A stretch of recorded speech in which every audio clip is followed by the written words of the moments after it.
Hey, there you go. Yep, I like it.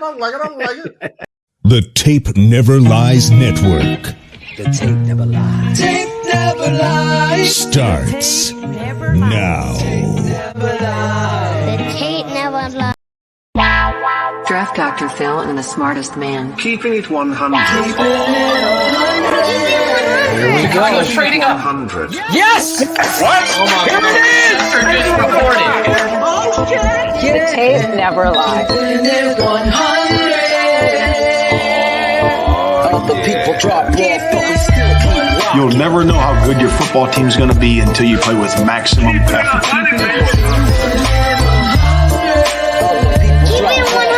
Keeping it 100. Keeping it 100. An open competition over the North and never give it back. Smartest man. My Chicago Bears select Justin Fields, quarterback, Ohio State.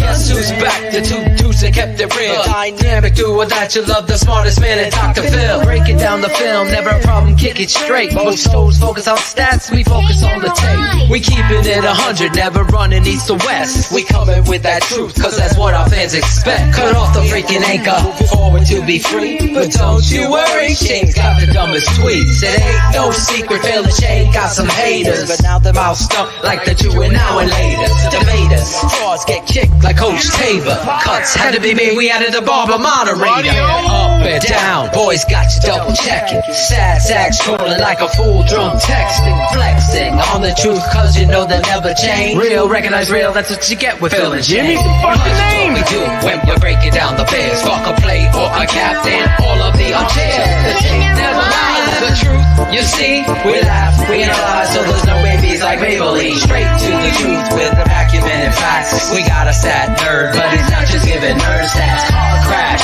big impact like Trick Sack. Every Wednesday night you got the smartest man and Phil back. Now we know you're smiling like a fat kid with fun dip. We're back better than ever and we keeping it 100. Keeping it 100. Draft Dr. Phil and the smartest man. Justin Fields gets outside the pocket, puts that ball perfectly where only Mooney can get it. 1 point, 2 feet.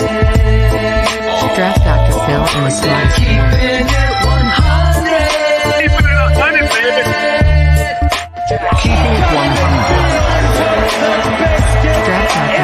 the smartest man. Keeping it 100. Keeping it 100. Bears never lies. Yeah, exactly.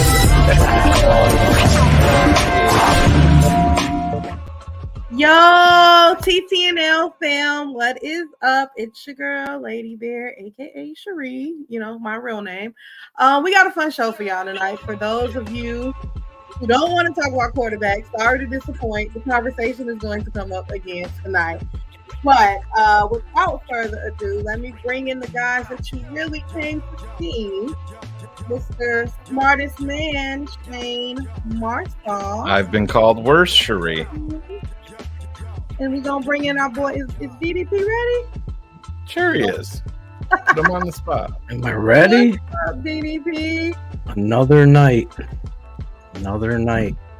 We also got this guy in the house. Oh, Chris. caught him eating. Caught him eating that Big Mac. What do you got? Little piece of goldfish, you know. Eating some Oh, steel. yeah. He was eating some steel. He's grazing. Well played, sir. How we doing, lady and gentlemen? Well, we're good. I noticed our crowd went from over 200 down to 192 immediately when Cherie said quarterback talk. So Sorry. That's 7 gonna listeners bowed out because yeah. you can't talk quarterbacks in Chicago. No, Can't do it. why would we talk about Right. our biggest need? Yeah. Our biggest need. Just wait. We have to catch up with Jackal. Last week he's back. Now he's 2 weeks in a row. Right. Call it a Like streak, Matt right? Eberflus late in the there- season. Will there 2 be games in a another row. surprise? Back to back. Back to back. Maybe there'll even be another surprise tonight. Who knows? You Stay never know. tuned. You never know. Are we playing the Commanders tonight? Sam Howell is coming on. Hey, He's a quarterback in demand. Look, we're starting right off with a super chat by our guy Ahmed. Yeah, if you listened, we talked about Lad. Don't worry. Yeah, a lot of guys like Lad I love tonight Lad. after they were going to the Senior Bowl. I forget who it was on Twitter. Somebody was praising him after his first Senior Bowl practice, and they quote tweeted and they said, "Obviously, this dude listens to TTNL." Did they? Yeah. They need a T-shirt. Yeah. Find out who that was, Jackal. I'll have Figure it to. out. Well, did you send Jackal that guest, that Ryan Cox? Yes, I reached out. Okay, cool. I reached out. Jackal almost fucked it up. He's like, I just sent it to Yogi. I just invited Yogi Berra on the show, and I said, you can get that motherfucker on the show. We're going to rename the network after you. I love it. The Psychic Channel. Yeah. So The Medium. that is in the works, as we say in the See what we biz. can do. Good. I can't wait to have that guest on. I'm sure he'll ruffle a few feathers. Oh no. Oh no. I got some really great feedback from our patron show, Breaking Down the Tape for Truth, as this network stands for. The tape never lies. Like this. Stats are for losers. And if you haven't become a patron, it's there in the DVR. You know, the work that we put in here, I've had to say this many a time, and I'll continue to say it again. During the season, I know myself. I'm only speaking for myself, so it's not accumulating hours that Shane or Cars or Chris Jackal or Cherie put into the network. But when it comes to the Chicago Bears, so 45 hours a week, me and Steph did the math. So sometimes it could be 43 or 42, but on average 45 hours per week I'm putting into cutting tape, breaking it down, manipulating it, putting it together, doing a show live, talking about the Bears live, Bears Hour live, watching the game, and it continues every week. So when I come from a place of being whatever people want to say, he's a very nice dick that any. Exactly. If I'm a nice dick or I'm a bad dick, whatever it is. I know I love all. Steph is very satisfied. Perfect timing on your part, sir. There you go. But the reality is, I'm putting in the work to come from an educated, non-biased place when it comes to talking, not just quarterback, but we analyze the offensive line, the running backs, the defense, the corners, the safety. So when I'm speaking on something, or Shane is, it's coming from that work. Yeah, so when we're not burying a narrative. We're not creating one. We're not trying to manipulate. We're just going to continue to do what we do like nobody else. That's why people from ESPN and NBC and all these other places come on here, because they know, A, we're speaking from the heart and very passionate about it, and B, we're speaking from a knowledgeable place where the football bias is not going to interfere or get twisted up in this. So that being said, you're not going to see me in September talking about Caleb Williams being the greatest quarterback that has come out in a long, long time, and people are going to have to fucking tank to get him and yada yada. But then after a Notre Dame performance, flip-flop. That won't happen here. And fast forward to this Monday night, Shane and I did 2.5 hours. Well, we'll say 2 hours. Shane did a half hour burying somebody nipped shit in the bud that was getting out of hand, and I respect that. But the Caleb film breakdown from a 19-year-old at Oklahoma, hi mom as well, hey, was a showcase of how good this football player is in Caleb Williams. And as I said, I love all. I don't mince words, so I want it here on the record for all of you to clip and send to your favorite blog boy network out there. Justin Fields versus Caleb Williams in college. It's unfair because Caleb is that much better. But Caleb Williams at 19 years old steps into Hallis Hall tomorrow, if per se he was. He's a better quarterback than Justin Fields. And it's evident on tape at 19 years old at Oklahoma. Those patrons that were very huge Justin Fields supporters and came in with an open mind and aren't biased, and angry. I'm cheering for a guy. The mission statement should always be, and this isn't telling you how to fan. This is the mission statement for someone who wants to analyze football. Leave your loyalty at the door and analyze what is exactly happening on the tape. So I'll say it again. At night, this isn't even the best of Caleb Williams, and the most adamant Justin Fields fan was like, wow, you really opened my eye. I mean, it's over and over, and we so appreciate it. But then we don't, and I know I don't, more so than anybody on this network, I don't deal with any gray areas. You're just going to get straightforward from me. I ain't going to sugarcoat it. I might hurt somebody's feelings, not meaning to, but that's how I'm tired of the Chicago Bears organization hiring coaches that have the personality of a church choir or an altar boy. I'm tired of the Chicago Bears not taking a swing for the fences, but the most important position in all of sports, we haven't had one. Not a franchise quarterback. You've had glimpses and you've had showcases of amazing high. I still remember the Mitch Trubisky run. I believe it was against the fucking New England Patriots at home. Yep, it was 60s.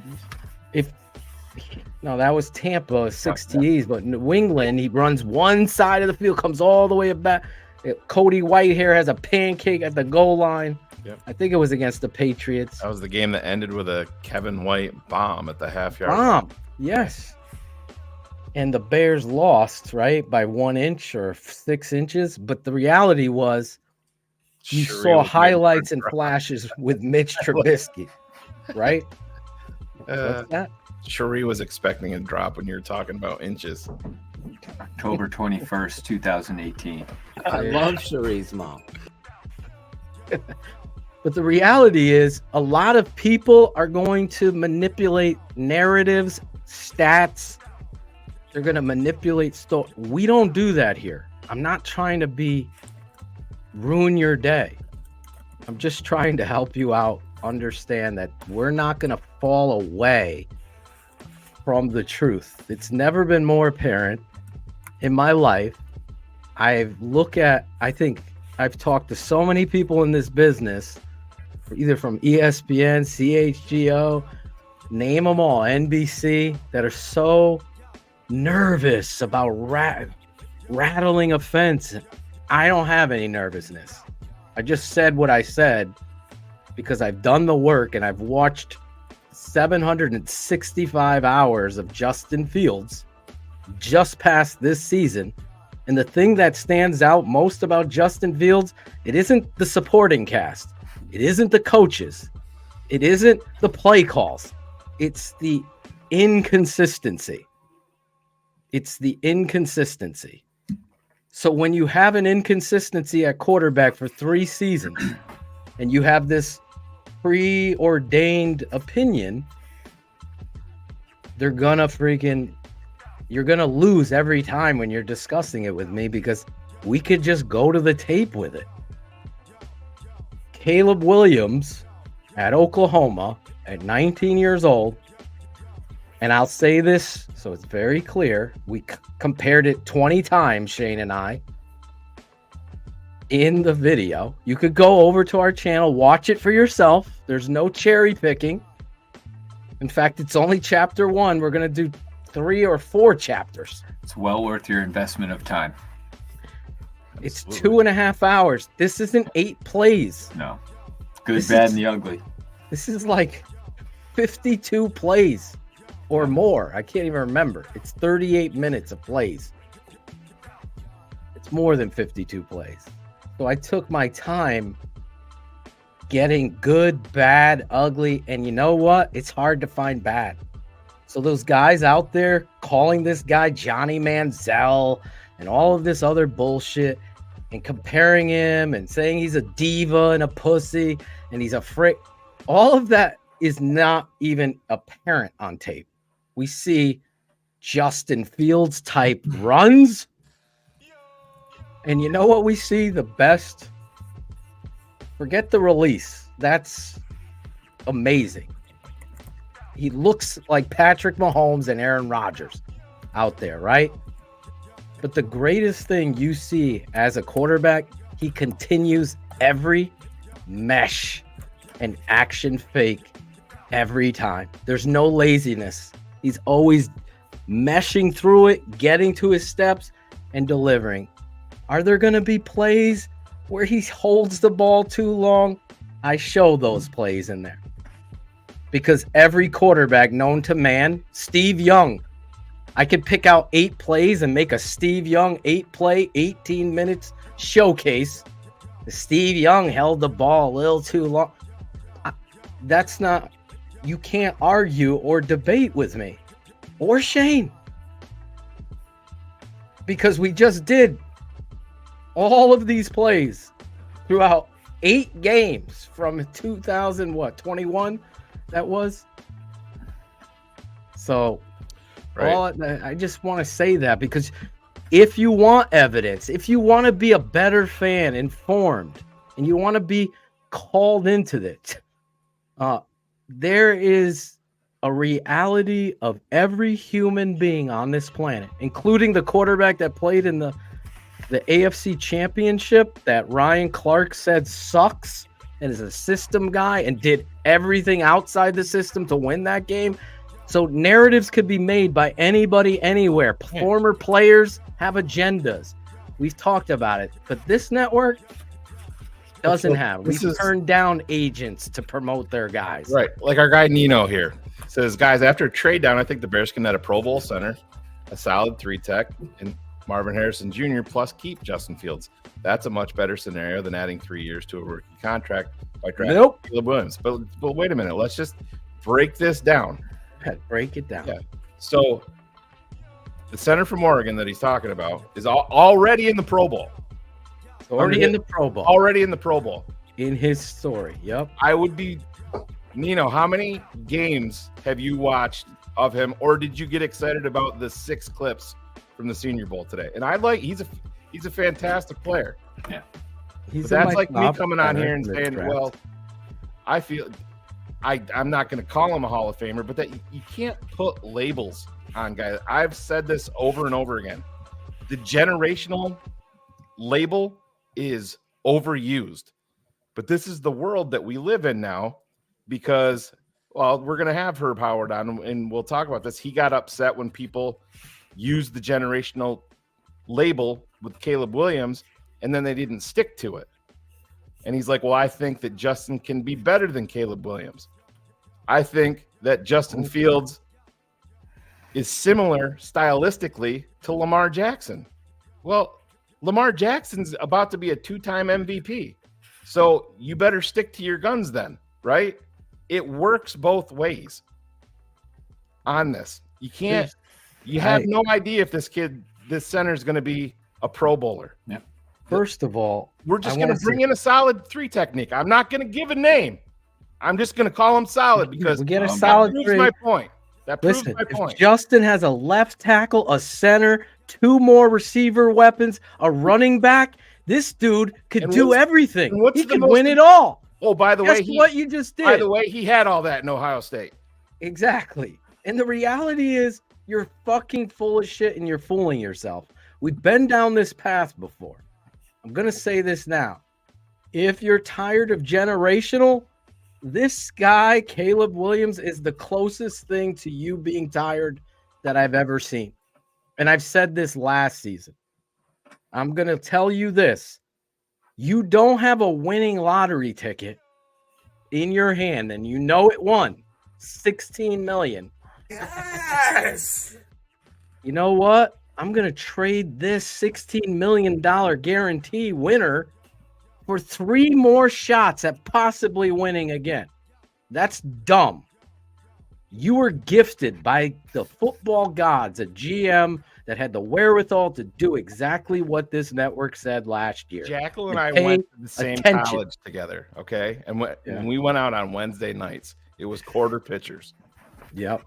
And there was this one chick. She was a 10. And I'm like, Jackal, she loves you. Hey. And Jackal's like, you know what? I'm trading down, bro. I'm taking home 5-2. Exactly. I'm taking home 5-2. All at once, or is this over a period of time? No, this is You all get at it? once. You were a 5-2. Vixen back in the day. Hey, bro. man. Yeah. He was. But I want to say this too. Eye Like ticklers. the reality is the GM, Ryan Poles, looked at CJ Stroud and Bryce Young, who, by the way, threw for more passing yards and he's a bust than Justin Fields did last year. Stayed healthy the whole season, even though he's small. Just want those on the board and had no receivers. No, I don't even know who's their tight end. I don't even know who the tight end is. Like with our guy Kareem here. Kareem, there's nothing saying that you can't draft those guys and still draft Caleb Williams. Because guess what? This is where I'm getting to, Kareem. Let me finish. God gave you the number 1 pick. One for first free. round pick. There's one first round pick in that in those names there. Exactly. One. Christian McCaffrey. Guess what? They also went up and drafted a quarterback. They And also it didn't work traded out. 3. What was the trade compensation for Christian McCaffrey, Jackal? So stop with the bullshit. Not you. Oh, I was like, Kareem. Fucking Christ. No, but I'm just saying, just because you So draft dumb. Caleb Williams doesn't mean that you can't build. You your already team. have a gift, Shane. Right. The number 9 pick. That's your pick. Right. You bet on let's see what Justin can do this past season. You know what he did? He regressed. Anyone saying he improved. He improved. No, he didn't. Let's see it. I know I put in the work. I watched every rep, every goddamn rep. He got worse. And you know what? You have an opportunity to shut everybody up. And you go up to Green Bay and you play the best game of your life. You did not, Mr. Legend. Make yourself a legend, Kyle Brandt. He didn't. You know what the legend is? An echo of losing. A terrible fourth quarter. The Panthers traded Pro Bowl running back San Francisco 49ers for a 2nd, 3rd, 4th round picks and a 5th round pick this season. So stop throwing these things out there. It's ridiculous. The reality is the Bears have plenty of opportunities. I can get you 5 receivers in this draft. You don't need what people are labeling. What's the drop-off, in my opinion, from a Dunze to MHJ, Marvin Harrison Jr.? Not much. It's not as much as you are making it out to be. Oh my God, Phil, we had clown show narratives out people there. People wanted to give up our first rounder next year, a second rounder next year, and the 9th overall pick to move up to number 3 to take Marvin Harrison Jr. And Yeah, I mean, why?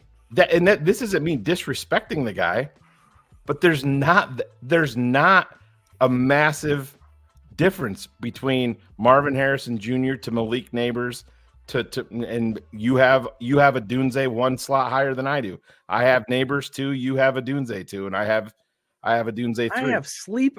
There's no fucking way I would give up 2 We talked first-round about draft Lad. picks. I would never give up 2 2 first-round draft picks to No. move up for a wide receiver. No. Ever. Caleb Williams, by the way, if the Bears didn't trade last year, right? Say they didn't, they would have the 9th pick, and you'd have to trade up and get a quarterback in Caleb Williams. You'd be giving up a king's ransom. I said this the other day. I had a coach in the Pac-12 say to me, okay, if Justin Fields is possibly the highest, maybe he gets a first-round pick. Just maybe. More realistically, you're looking at Sam Darnold, a 2nd and a 4th or whatever, right? That's the tip. What does Caleb Williams bring home? A king's ransom. So all of these non-football people, you'll get 3 first-round picks to trade down. You're going to get a center, a future Hall of Fame 3-tech. You get that's fucking bullshit. Why is Caleb Williams worth so much? Because he's so damn good. Let's listen to a coach in the NFL talk about Caleb Williams, Shane. Should we? Yeah, he wasn't coaching in the NFL at the time of the statement. Which is even better. Right, because exactly. It's completely no gray. Well, and now the big rumor out there is that they're trying to move heaven and earth to get up in range. Right. Yeah. Is this on the Ryan Cox, or did you just send it to me? I sent it to you last night, yeah. Okay, hold on. Let me play this coach talking about you have it? Caleb Williams. We're going to just listen to the audio. Oh, okay. Lottery system in the NFL. Because hold on. He wants to go to some point we're going to move to a lottery system in the NFL. Because why? This is a player Caleb? that possibly does that, where at the end of the season, here you are in week, call it 14, 12, and clubs begin to lose to try to put themselves in that position. That's not been a problem to date with our league as we know it. I mean, and it very well could have been, but this player, I think, is the type of player that we would look back on in 5 years and say, he's why the lottery exists now. Wait, what? So this coach, who now happens to coach the Denver Broncos, is probably one of the more respected coaches, is not coaching and decides to be transparent and says that. Phil and Shane, I've been watching this kid play since Oklahoma. That's when me and Zorich are like, who the fuck is this kid replacing Spencer Rattler? And we watched him week after week, and it's just the eyeball test to you after you've been around football your whole life is one thing. But then when you put on the tape, and thank you, Chris Harold, my guy, for giving us all of these years. And this is the bare truth. This is what we've said the entire time. Caleb Williams' tape is easy to watch. You cannot watch him on tape. I gotta stop this, Shane, right here. Caleb, great mechanical talent, but he don't got it in heart or head. No, he's saying, but he's just alluding to if he doesn't. When you sit down with him, and he's right, and we've maintained this. Let me tell you, if you and I were running the team and we sat down with the kid and he wasn't believable, and I don't think that's going to be the case. I'm just saying there's that chance. Yeah, there's a chance. Like Tom Waddle talked about it today with Cap. He's like, Cap, everything can be perfect. You get to the intersection and you have to go left or right, and you're like, guys, we can't go right.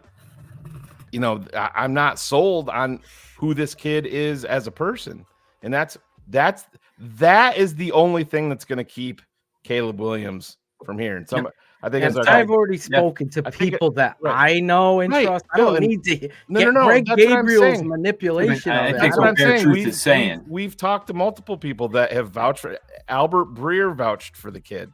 I'm just saying that's it's not going to be game tape that's going to prevent him from being here. But somebody in the chat said, "What if they offer 4 first-rounders?" You can't. It's illegal. The goalpost moving that you talk about, right? This is the problem. It is illegal. The fans start. I'm saying the Justin Fields fans that are just about Justin. They start at performance. Fields is better than him in Cup. That's not true. Like, if you're being honest, and I am, trust me, if Justin was what I'm seeing this kid was on tape in college, I'd be telling you. There's a reason why Justin fell to where he fell. You can make up your own story, but there's a reason. Kyle Shanahan, according to a wouldn't take Justin Fields if he had 32 first-round picks. Yeah, that was his quote. That was from David Kaplan. I respect Kyle Shanahan a lot. Now you'll come back and say, well, he's the guy who took Trey Lance. And he's also the guy that saw Trey Lance and said, you know what, it ain't working. And he was able to move on from it. I'm just looking at this and telling you what I see. So what I see is a fan base moving the goalposts, as Shane points out. So now, so then I disprove the tape thing. Right. Then you say he cries with his mom. E90 is tough. You could trade the 4th on draft night. Exactly. But at that point, you've made your bed with Justin Fields. You know what I mean? It's if Justin's traded, it's not going to be during the draft. He's getting traded the very first day of. Yeah, whenever it is, we'll see. But he's right. You can add the 4th one in there, but that can't go down until draft day. But the reality is, you already have 2, and you have the opportunity. You could trade. You could trade the 9th pick down. Maybe a quarterback drops, and somebody listen. Let's not forget the Bears moved from what 20 to 11 for Justin Fields and got an extra first rounder. So what if JJ McCarthy's there at 9? You took Caleb Williams, and you get a phone call from somebody who really wants JJ McCarthy. That's where you could trade. You take the shot at the surest thing, and then you move from there. There's Justin Fields. I don't even care about the contract yet. Hey, Wade, guess what? You're wrong. Go back and listen.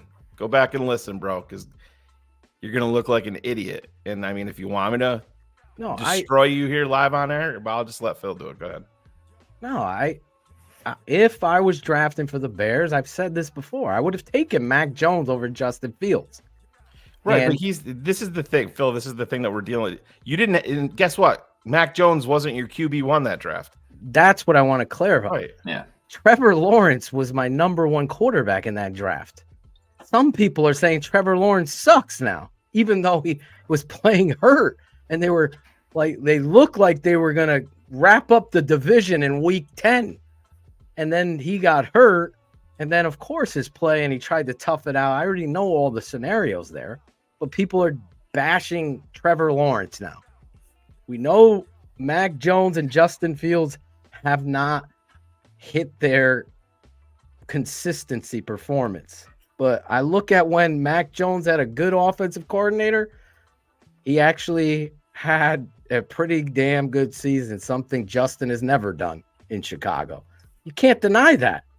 Now, it went downhill when you have a defensive coordinator. You cannot sit here and say that Justin has a chance to be fantastic moving forward and then just say Mac Jones sucks and his career arc is over. Exactly. Again, you look at the stats on that. I look at the tape of it, and I'm like, okay, he really wasn't. Who's got more touchdown passes in the league? I mean, if you want to go stats, who's got more career touchdown passes? I don't even know the stats. Honestly, I know it's Mac Jones, but I don't study those things. I look at the tape of it, and I know Mac Jones was put in a shitty situation. You see the turmoil there and how it ended. Now there's stuff coming out that the owner wanted Mac Jones and Bill Belichick did. Yeah. I know that to be false. So that's how narratives and manipulation. But we're not going to do that here. I am telling you, based on my film study of the show. No, I can go into any arena with anybody about the Bears because I've done the 10,000 hours. I've done it on the Chicago Bears. Okay, their offense for all these years. I've seen it. Justin Fields has amazing athletic attributes, but he struggles in situations that we all know. You have to keep repeating these things. It's not going to change. Everybody in the league that has just a truthful want for the Bears to be good is saying it's a no-brainer. I'm saying it's a no. It's not even. I will be like completely devastated if you aren't taking a swing. You're not going to at the Michael Jordan coming out. It's like you're not going to be you're not going to be devastated. But this is the point that always makes me laugh too, and I'm on record as saying if they don't draft Caleb, then yeah, you make the move and trade down and cash in if that's what they determine. And I'm not high enough on anybody else. I would just buy time. That's where I'm on record, and I would stay with Justin for right now. And not everybody agrees with me, and that's fine. But the point is anybody that's pro Justin has a list of 45 negatives to every quarterback that you talk about that could potentially replace Justin. And when it's time to talk about any negatives with Justin, it's, well, who's his offensive coordinator? Well, what about his offensive line? Well, he doesn't have enough weapons. Yes, granted, they went out and got DJ Moore and Cole Kmet stepped up. But come on, last year, though, Darnell Mooney was a number one, remember? Remember when I said that he wasn't on here and people got pissed off about that, Claudio included? Oh, he's got the ability to be a number one. No weapons.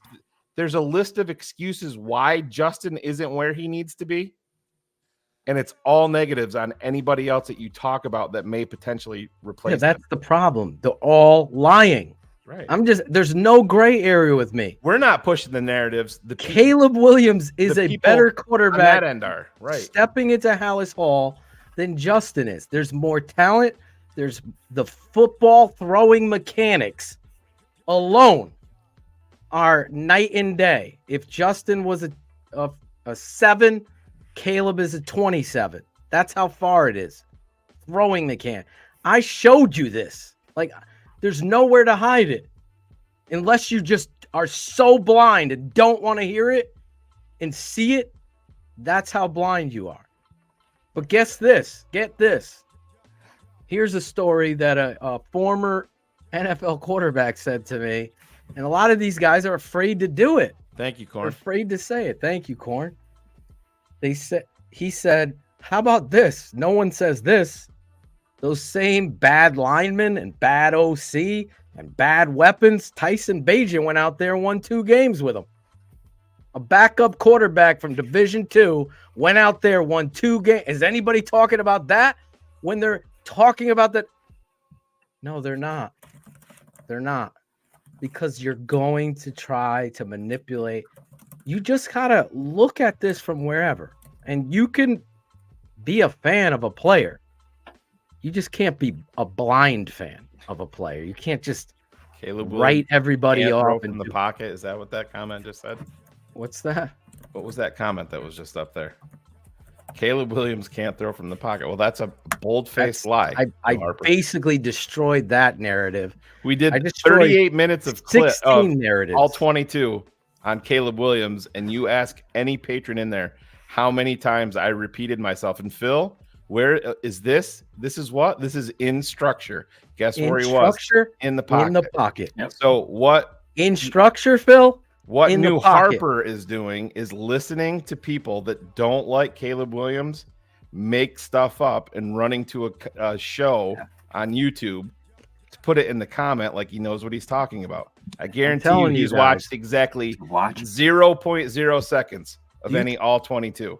You've never watched him on a TV broadcast if you say that he can't throw from the pocket. Exactly. Not only does he throw from the pocket, the ability to move and drop the ball and protect it, slide his feet up and scrape the pocket, staying in structure with eyes down the field.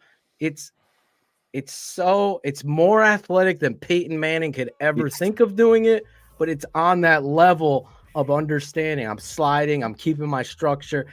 It's just over and over. It's over and over. All you have to do is go to the tapeneverlies.com. You become a patron right there, right on the top, right on our border. Right, scan that QR code that you see right there, here under Shane. Yeah, the tapeneverlies.com. You can go watch this. It's worth every moment of it. I talked to a couple patrons today on the phone, and they were like, "Holy, that might be the best work you've ever done." And listen. And that's chapter 1 of Just Oklahoma. you can't not watch that. And after watching all the Bears games with Justin playing, and even with Bajan at quarterback, and then watch just some of the mechanics with respects to ask our guy Kareem, who's been the biggest advocate. I don't want to say the biggest advocate of Fields, but Kareem even said, "Wow, some of this shit is impressive that you guys are showing on here." Kareem could put it in the chat. We went back and forth on all of this. He's not going to lie about it.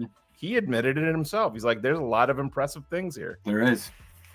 And I'll just say this, like in my life, and a lot of you are with me. Some of you are older than me that watch the show. I've been so fucking quarterback starved in regards to a talent that Jay Cutler and his shitty attitude illuminated my life. Like it broke my heart to see him fumble and flounder because he didn't give a fuck when you just want him to give a fuck. But he just didn't, right? This kid, there is no doubting, like people questioning his heart. I mean, I'm showing you plays where he's sticking his face right into a defensive lineman, driving him to get a first down for his football team. People know the difference. Right. Let me just say this. A lot of quarterbacks need to be a little bit of arrogant. They got to have a little chip on their shoulder. 100%. They have to have a swagger. Quarterback coach just said that at the Senior Bowl. Yeah. This. So Wade, this is the quarterbacks coach.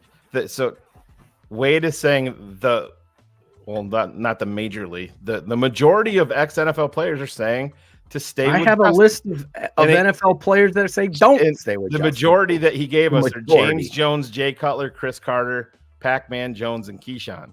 All right, great. That's awesome. Brian Urlacher said to move on. Alex Brown. Kurt Warner, move on. JT O'Sullivan, move on. Those two Alex guys. Brown, I barely ever agree with him. And he has been on move on for a while. He's been. We got to get him on the show because I want to hear from this.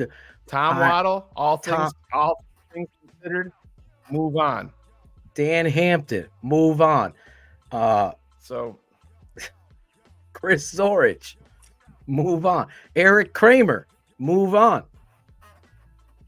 It's just, and this is the business side is there. It's a dark shadow lurking. You can't put it past you. You have to understand the reality of what it is that Caleb Williams can do in regards to how do you think you get that 3 technique that you want? All of your draft choices are a roll of the dice as well. They're gambles. So when I want to take a gamble is on the best quarterback I've scouted in 20 years. Right. So the reality is there's Dan Beek saying it. Right. The reality is I don't need Steve Young to tell me. Don't need Eric. Don't need anybody. I know some people don't like me. That's fine. But I'm not going to change. You can't say and I'm certainly not giving up my frustrations with the Chicago Bears. It is not even close. You can't say that it's going to rip apart the locker room when the Bears traded for Jay Cutler, Brian Urlacher, Lance Briggs, all of these guys came out immediately and defended Kyle Orton, wanted him here. Did it destroy the locker room? Cutler was a pussy. Remember? Yeah, no, they were in the Urlacher NFC Championship game the very next year. But okay, see, this is actually a good question, and I've had people ask this because it's the market. Daniel Jones signed for 4 years, $160 million, and like $92 million of it guaranteed. Justin's not taking less than that. David Mulata is his agent, a big-time agent. That is the market. It's just what it is. And it's a stone cold fact. And if you move ahead this year with Justin, if you decide that you're skipping the draft quarterback-wise this year, guess what? He's getting paid. That means they've made their decision on Justin. $50 million is the number. Listen, I've watched all day long. I've watched enough Justin Fields tape to tell you he's not worth the money. But this is the point. Let's just give him the Daniel Jones contract, Phil. He's not worth it. $100 million, or 4 years, 160 million, 92 million guaranteed. So let's just keep it at 4 and 160 and then give him 100 million guaranteed. Or you can have Caleb Williams 4 years, 38 million guaranteed. That's a monstrous difference. 160 minus 38. That's the difference. Absolutely. And that's the back end of my argument. That's like the fucking cherry on top for me. Sign here. Some people will say it's the most important thing, but either way, it goes against Fields. Do you understand that? The other thing is back to who do you take at 9? What he's saying. I have the 9th freedom. I got the fucking quarterback to reset the whole clock. I'm going to go into free agency with the opportunities to hit on a veteran center. I mean, we can give defensive you tackle. If Joe Alt is there, you can take Joe Alt. I don't think there's a chance in hell Malik Neighbors falls there. No. Will Roma Dunze be there? Or Dunze maybe could be there. Brock Bowers. Could be there. He could be there. Dallas Turner could be there. I like Verse better than Turner. He could be there. Yeah. These could be's there. You have the lottery. You won. The Chicago Ryan Poles take a bow. You gave Justin Fields an opportunity to prove himself. He did not. He regressed. Despite any narrative, anybody, I will challenge anybody to go on and we'll go through every tape of Justin this year, and it gets worse. And then when you had the moment, whether you want to say he pissed down his leg, shit down his pants, whatever you want to say, he did not play NFL football. And when the Green Bay Packers are saying, yeah, you know what you do with Justin Fields? You just keep him in the pocket and make him to be a quarterback, and you're going to beat him every fucking time. And that's the fucking mic drop for me, because my quarterback's got to win with the throw. Yeah, they said the same thing about Mitch. Let's do the same thing over. Let's keep a quarterback in the pocket to beat us, because he can't.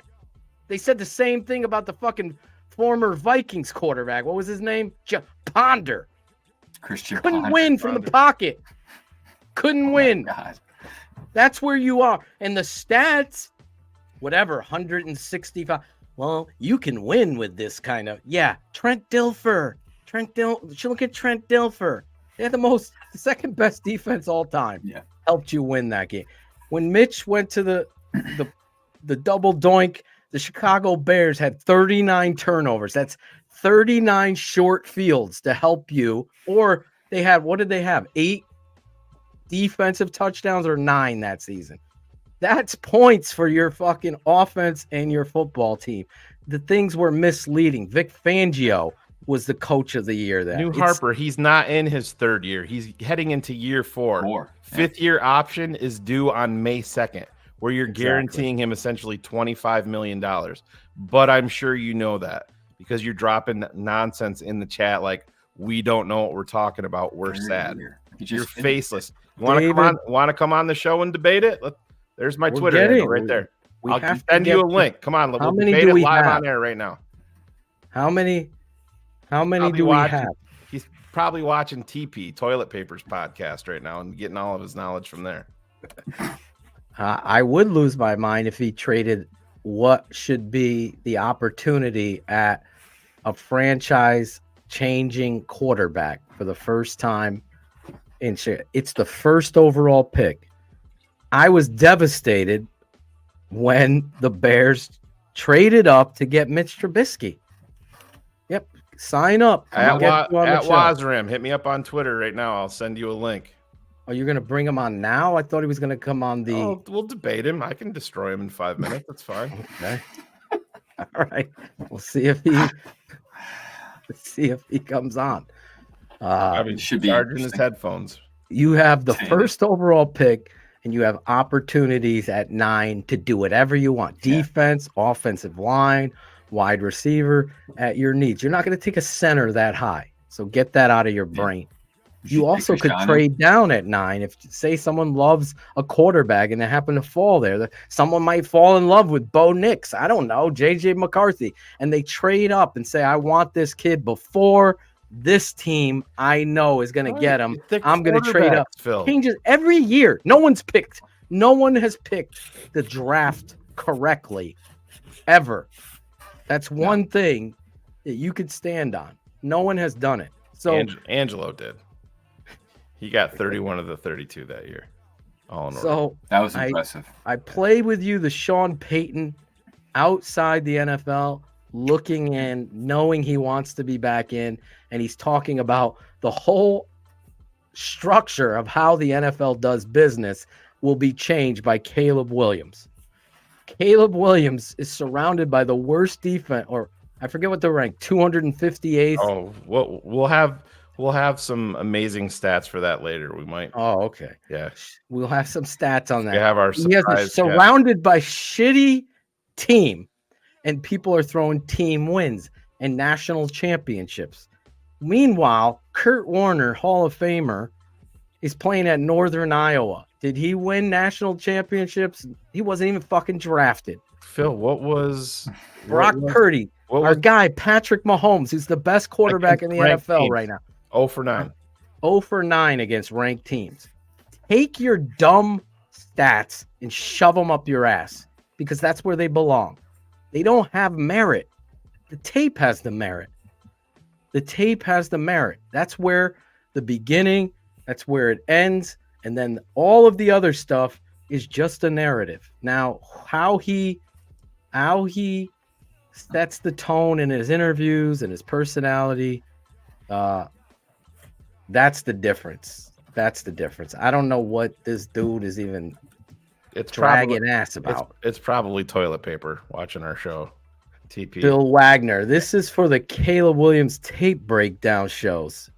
Teaching this fan base how to recognize a great QB is hard work. We appreciate it. Bill, thank you so much. Everybody said good night to New Harper in the chat. Bye, New Harper. Bye, New Harper. Bye. Tell toilet paper we enjoyed his 6th ranked podcast in Singapore. There he goes. He's Chris Jackal actually texted me today and was like, bro, that fucking breakdown was outstanding. Like when you have your friends feeling like he's like, I was glad you showed up and helped Phil along there. I'm like, hey. He probably did. He had to go. He's like, I got 5 2s in the trunk. I gotta handle my business. Kerry Franklin, $20. 100% agree with Bill Wagner. The tape breakdown Monday night has me so stoked for the Bears' future. And listen, this is only chapter 1. This is a 19-year-old quarterback doing things out there that it honestly I'm not taking shots. I'm just clapping back at bullshit. Johnny Manziel has never thrown the ball with this kind of anticipation and accuracy. There was just amazing scramble, home run type plays with Manziel. And I was a Manziel guy. I really thought he was going to make it in the NFL. He probably could have if he had no drug addiction and mental health issues. His story is a sad one. But to compare this kid on tape, it is clearly, it is freakish how much he looks like Patrick Mahomes. I'm serious.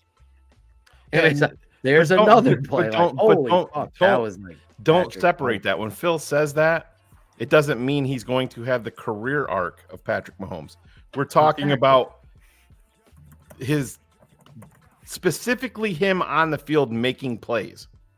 This is where people get. I'm not a basketball guy, so let me ask you this. Yeah, go ahead. I know what you think of LeBron James, right? Oh, but you can't compare LeBron and Michael, right? This is the thing. This is the style. Thing. Just like with that talk, if you call LeBron James the second best basketball player in the world ever, they get violent about that. You know what I mean? That's not good enough. That's not what I want to ask. I'm asking you this because you have an ability, you have a scout's eye. Michael Jordan and LeBron are two different styles. Yeah. But Michael Jordan and Kobe Bryant, to me, have a similar like athleticism? Would you say like Kobe coming out? Oh, he's got some Michael Jordan to him. Like you would see that, or am I wrong in that? I don't know if you could take, because he came right out of high school. I mean that's who he was patterning his game after. But the separator with them was it wasn't. They didn't want to win by one. They wanted to bury you in the fucking ground and then throw gasoline on your family and let the whole fucking bunch of them burn. Ooh, Michael and Kobe. That's that. Oh, they were okay. fucking They have a similar. They were assassins. And that's. But as far as their movement and their Yeah, skills, they he's looked alike to me. He's the closest stylistically to Michael Jordan. Thank you. That's what I'm saying. Yeah. My eyes said that. Yeah. Like Magic Johnson as a point guard at 6'10" or whatever he was. 6'8". Who? Magic Johnson. I'm sorry. Magic 6'9". Johnson. 6'9". 6'9". Has there ever been another Magic Johnson? I've not seen that. Like that big body, he can go down low, okay, play the point guard, carry it up. I loved Magic Johnson. I've never seen anybody like Magic. I look at Kobe and I see style, athleticism like Michael. There's only one Michael Jordan, but that's what I'm trying to say. When I'm watching Caleb's tape, I'm like, holy fuck. On this few plays, it looks like Patrick. On this play, it looked like Aaron Rodgers. Right? We're like, it looks like Aaron prove fucking my Rodgers. point? Remember, I said who Nunu was, and then Nunu gets cooked, and then Toilet Paper Podcast shows up 35 seconds later in the chat. You can see through text. Huh? That was pretty good. Crazy. That is pretty good. We must be taking a break from the number 6 ranked podcast in Singapore. Thank you, Carrie and Bill. Here's Frank Hacks, my guy, 1999. Appreciate DDP and Shane for the breakdown. The tape of Caleb, Chapter 1 on TTNL Patreon. Amazing, entertaining, educating session worth every dollar. Great job, guys, for keeping it 100. Fuck Green Bay and bear down. Thank you, Frank, for your support. And listen, it's worth going back and watching again. I mean, you could. So, one of the fans said, "I've watched it 3 times I now." could I imagine. go, "You're a psycho. You're psycho." He's like, "No, I'm so punished by quarterbacks.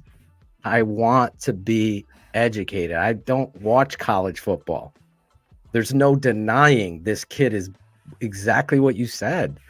Why would I say I want to win? I want the Bears to fucking win and be a consistent winner. That's what Caleb gives you an opportunity. Is it Cap called me sure last night thing? and asked for access to it, Phil. He wanted to watch it. He was going to watch it. Cap called me last night and asked for access to it. Exactly. You know, he was going to watch it today. He was excited to see it. I can't wait for him to let me know what he thought. Yeah. And again, I haven't even touched the USC tape yet. And shout out again to Chris Harrell for getting me the paints to illuminate and destroy narratives. I started doing this at the old network. Unfortunately, he deleted it all, where I was so tired of people on Twitter at the time, now it's X, manipulating a narrative and just drawing it up that, and then it became regurgitated. People would take a tweet, put it in an article, take another tweet, put that in the article, and they've got a whole story written about somebody that isn't even in the vicinity of truth. You've taken 6 plays and created a narrative. Well, I'm giving you 58 plays. That's when you get the truth. I'm looking at Chapter 8 games, and that's only Chapter 1. I don't even think it's fair. It's way over that. It took a long time to produce and cut and put this together with no cherry picking. I didn't even put the handoff and read. We showed negatives in there. We Oh, talked yeah. about plays that we didn't want to see. We We he had don't do that. He had a couple 3 picks in there. Yeah, he had a couple of them that were just dumb passes again. And you pointed out it's a 19-year-old kid. And listen, he had a couple pass or more than a couple this year that are questionable. Those are the things. But overall, this is going to happen. Right. My father said it best. He's like, Lamar Jackson just throw one into triple coverage in the AFC triple Championship coverage in the NFC Champ. He's the MVP. Some people are questioning whether he should be the MVP because in the biggest of moments, he hasn't done it. I don't agree with that. I think he deserves the MVP. I could make an argument for Purdy. Ryan Clark makes me want to make a bigger argument for Purdy because I hate what he does. Yeah, our guy Jeff Burton right there. He was down live watching it. Exactly. And listen, every kid. It's no good to produce. Why would we ever all 22 when we're trying to show the entire story and not show the positives and negatives? Listen, there's also plays in there. Shane, by the way, here's some breaking news though. Real quick. Yeah, go ahead. 1 second, because I don't want to forget this. There's also plays in there that Caleb makes that his receivers let him down. And you got to show those too. Because that's going to happen on Sundays as well. Right. But the fact of the matter is that he anticipated and threw it to where it was supposed to be, and the tight end rounded around. Here's the funny part where people miss the fucking boat. Phil and Shane aren't going to show negative plays because they have a negative or they have a narrative that they want to push. But yeah, what do? What's the basis of what we do? We show tape of the Chicago Bears, which, let's be fucking honest, since we started this network in 2020, has been 76% negative because they've been fucking horrible. Right. Have we showed it? Have we talked about it? Yeah. I go, what do you want me to do? Do you want me to take all the highlights of Justin Fields and put them on a film reel and mislead? Because that's what they do out there. Cherie understands that. She gets games. There are people. Let me break this news to you. There are aggregators on Twitter that care nothing about the Bears and say they do, or you, their follower. They can give a fuck about you. They just want to accumulate more of you, and they consider you sheep. I can tell you right now, we don't do that. I don't ask you to go follow me on Instagram. I don't give a fuck. You want to do it? Do it. You want to talk to me? I will always respond. But there are people with an agenda. They want to take the temperature. Christ, 2 of these guys used to work with us that do it to this day. They want to take the temperature of the energy of these people. Look at what this is popular. I'm going to talk about it. Well, everybody wants that. There's more hostility of Justin Fields fans. I'm going to back them. I'm going to create a whole narrative, back them, and I'm going to support it, but I'm also going to leave this little area of clever wording to get myself out of that. You will never find that with me. I refuse to do it. I will quit doing this immediately. I've said from jump last year, if we had the first pick and Caleb was in that draft, bye, Justin. Bye, Justin. I said that last year. Now we fast forward. We gave Justin a shot. He performed to a level of regression. It is on the tape. I don't care about his stats. They suck too. So, real quick, Phil, before we bring out our surprise guest, Angelo, or whoever it is back there. I see he's in the green room. I want to read this. Everybody watches Patrick and sees all the cool things that he can do. I always said, even in high school, that I don't think there's anything, obviously, it's special, but I don't think that there's anything that I can't do that he's doing out there. I think it's really cool. Like I said, I have comparisons of a bunch of people to have. Patrick is really cool. Who said that? Caleb Williams. So he sees it. But before we move on, should we do a little breaking news here? Breaking news. The Tape Never Lies Network. Breaking news.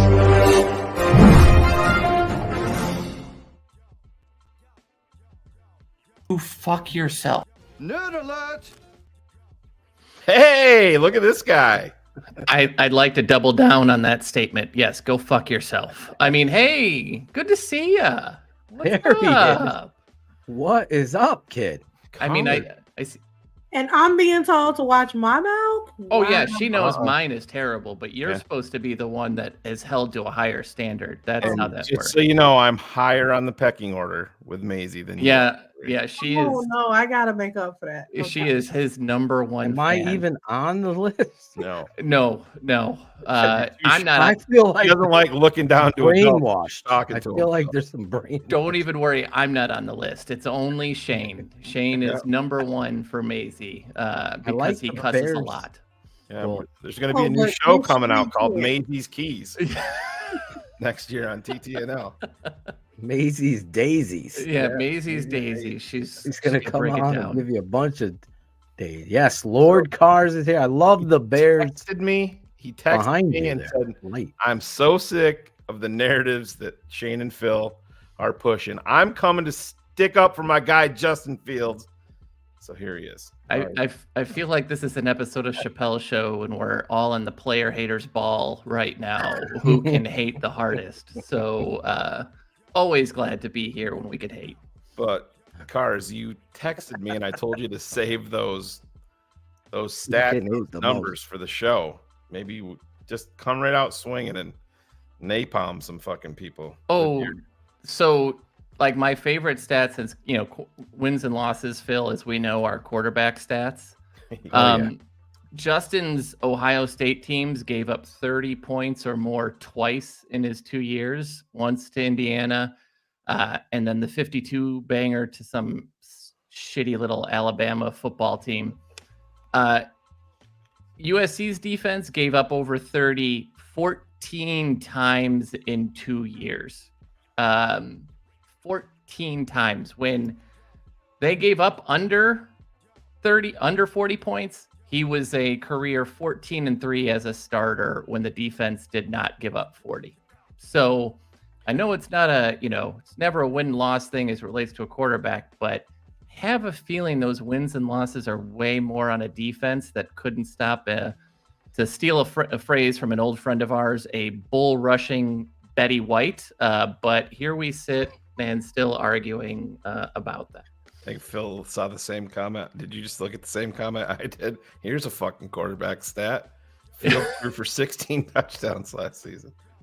Well, Shane, I remember the show, and I don't fuck around with the stats. I didn't even know how many touchdowns Justin had. Cars, you know me well enough. I just don't do that. So there was a show where Shane's like, "Well, Phil, did you know when Justin got hurt in Minnesota, how many touchdown passes do you think he had?" I go, "I have no idea." He said 11. And I go, "Oh, wow." He's like, "Do you know how much he finished with?" I go, "I have no idea again." He's like 16. So he had 5 touchdown passes after that. And that's part of the equation here. Again, you deal with the statistical and you deal with stats in a different way. I'll give you a lot of credit because you look at it from the tape angle into the stat. And I think that separates us as well, where you can, have an opinion and also just put a cherry on top of the tape with it, just like you just did. And the frustrating thing for me is like, I don't have an agenda. I don't. I've never seen a quarterback this good in college. And it started at Oklahoma and it continues to grow to where you're talking about. And we throw out those wins and losses, but we don't throw out the mechanics. Yeah. The mechanics are so much in a different stratosphere that the ideas of what you can do with that quarterback just are endless. And that quarterback is Caleb Williams. It's not Justin Fields. You are limited by Justin Fields' mechanics. Thus, when people say, well, look at Lamar Jackson, and they're not in the same category either. He can't do what Lamar's doing with throwing the football. And there's a reason why Green Bay fans are chanting, keep Justin Fields. Keep Justin Fields. Because they know that if you keep Justin Fields and you keep him in the pocket and force him to throw cars, then you have a better opportunity to continue to beat down the Bears. They don't want you getting Caleb Williams. Trust me. It'll change, right? Like that'll be the interesting part, because the narratives for the Bears will change, because if we no longer have the fourth best quarterback in the division, if that moves up and in year 1 he's the second best and in year 2 he's the best, like that changes everything. You have the best quarterback in the division, you're competing for a division championship each and every year. Look at the roster Mahomes had this year, Phil. Rashee Rice, who I really like but started off so slow. Kadarius Toney, who can't hold on to anything. Sure, Travis Kelce, he got hit a lot more. He was under pressure a lot more. But yeah, I'll take Travis Kelce over Kmet. I'll take DJ Moore over Rice any day of the year. Same basic talent, same basic everything. But you have the quarterback, everybody else gets elevated. Everybody else gets better. We're old enough to remember, what was the guy's name? Antonio Freeman in Green Bay. Yeah. Took that big fat payday because Brett Favre made him look so good in Philly. Went to Philly, couldn't do it. Could no longer compete. And the good quarterbacks elevate the guys. The average quarterbacks need to be elevated by the guys. And that's really what we're looking at right now. I hear you. I hear you 100. It still pertains to the quarterback cars, but I know last night when it was announced that Thomas Brown was going to be, or was it yesterday, whenever it was, that he was going to be brought in as the passing game coordinator. And according to Cap, the Bears ponied up a ton of money to him to bring him in, and also shelled out a ton of cash to Waldron. Oh, yeah, they paid them more than they normally would pay. Yeah, to make sure that, they could secure them. That Warren and McCaskey and Ryan Poles were all in agreement. Money's not going to be a factor into this. If these are the guys that you deem that we want, we're not going to be outbid for their services. But Albert Breer also mentioned that all of them have the excitement of possibly working with Caleb Williams. All of the people that interviewed, that was and he did bring up that, Justin was defended, but a lot of people were excited about, the thoughts.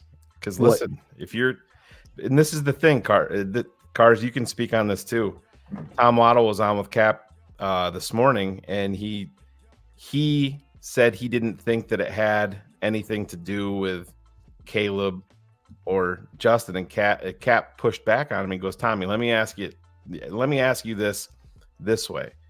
Do you think a guy like Waldron, a guy like Brown, these guys want to stake their careers, their reputations, saying, I can unlock a kid going into year 4?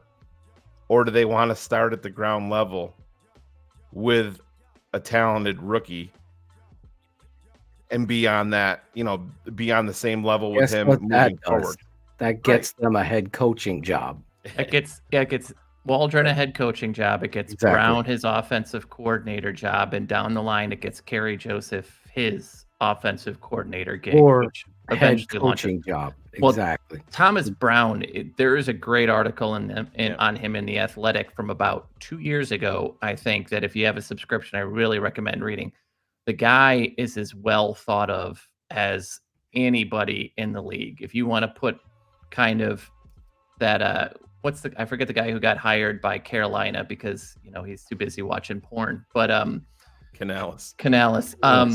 That was crazy, right? But Brown is that next type of guy who is either. I don't know the porn story.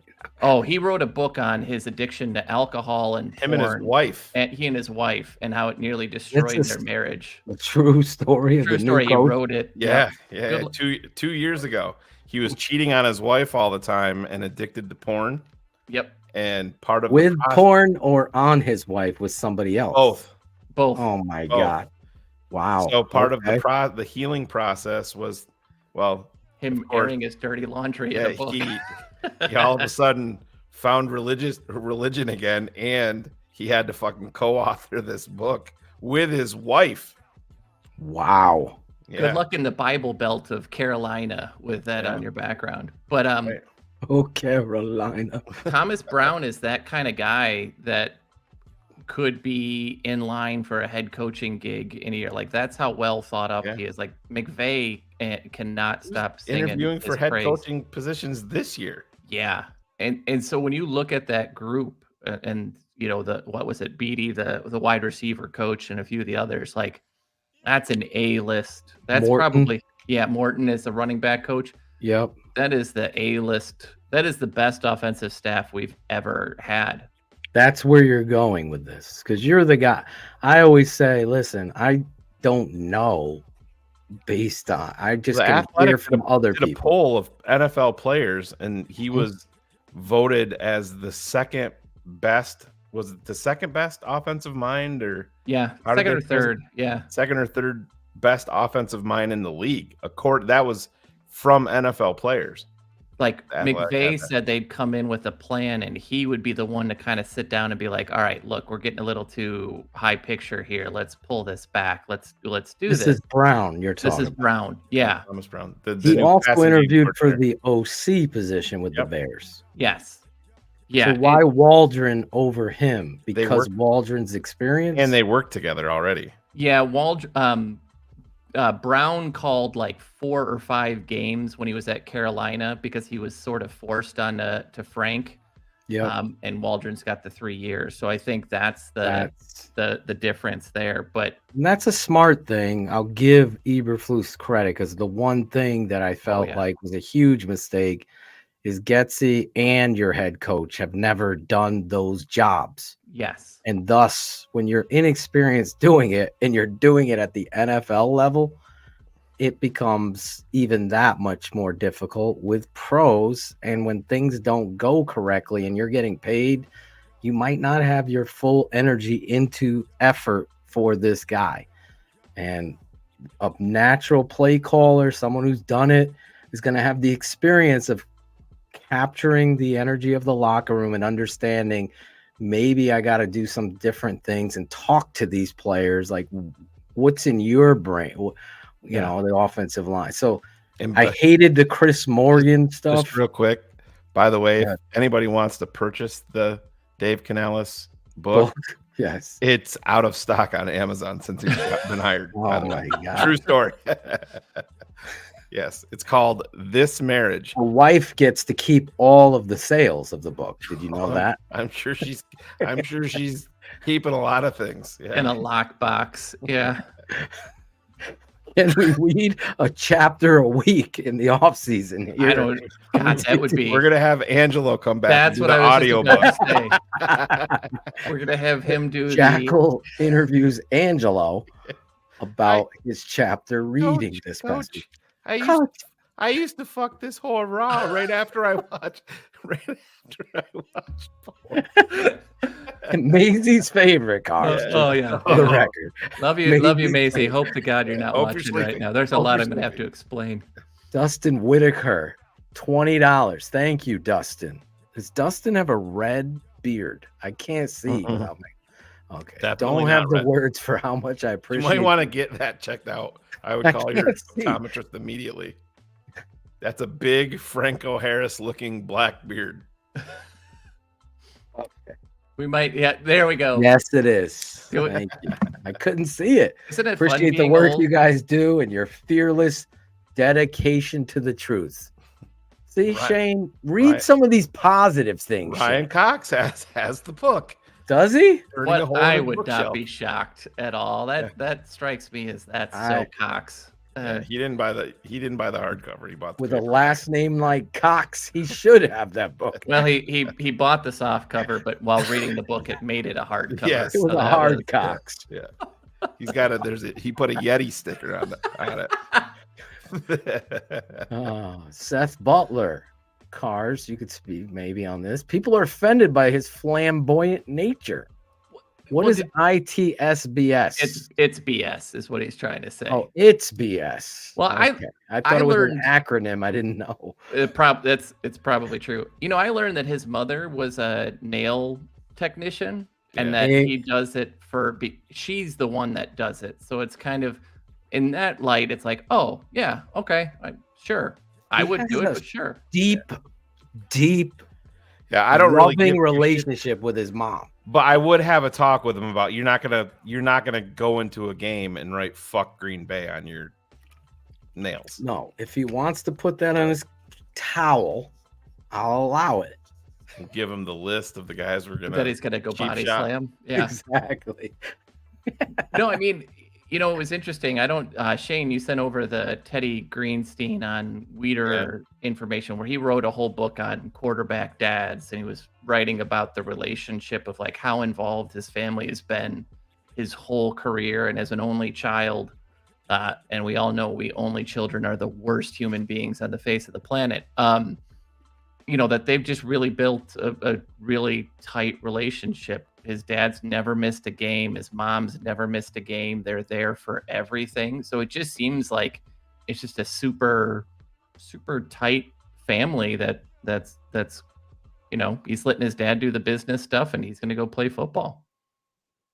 Yeah. Well, Bill Wagner didn't know his $5 was going to change. He should up it now to $25 because Cars is here in the show now. DDP, the smartest man, Cherie, Jackal, and we've got Cars in the chat. The TTNL Voltron is fully operating. I used to watch Voltron. I'm just saying now I got to get my kids to go watch Voltron with me. I have a weird urge to go watch it. I forgot about that. I can't remember one fucking name or character, but I knew all of those lion robots connected and became one giant, right? The best part about that in that cartoon was like there'd be this 20-minute fight and they would transform into Voltron, and he would hit one time with his sword and that would be over. And after a while you're like, just form Voltron. This thing would be done. Come on. It's like just draft Caleb Williams. Right. Just be done. Voltron. That's his new nickname. Oh, that's hilarious. Jamal Lewis with the names. Holy moly. Oh, fuck Green Bay on nails is better than getting Loeb's mom premium seats. Love. What is that? Jordan Love. Yeah. Oh, Loves. Yeah. Because didn't Justin get there's Jordan Love's Voltron mom right there. There he is. I think there's a new one on Netflix now. There's also a new He-Man. Oh God. He-Man. That's another show. Hey, we're getting our butt kicked. Can you become Hey-Man? Nah, man, we'll figure. You know what? Fine. Now I'll do it. Right? Like the last 3 minutes, we're about to see He-Man. Here we go. It's ridiculous. I have the power was his calling, right? Yes. Do you remember that shitty He-Man movie they made with Dolph live action with Dolph Lundgren? You don't? Never Oh my saw God. it. I remember it. Yeah. I never saw it. They restricted Dolph's speech to like maybe 27 words throughout the They basically 90-minute used movie. the Drago script. Yeah, exactly. Basically, I must break you, Skeletor. That was it.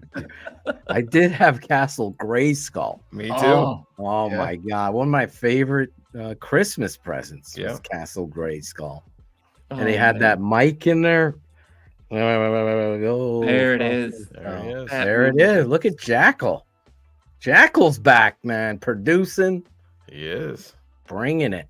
Back then, Love you that he's knew back. if you saw Dolph Lundgren, it was going to be a film. You want to know the bad part? Is our guy, Ryan Cox, knew who played Skeletor without Jackal's image. I had no fucking clue. Frank Langella. You know, there's so many layers to this Cox guy that we got to peel back. Is Frank Langella a No good wonder actor? his background on his comments white. That's all I'm going to say. Oh, no.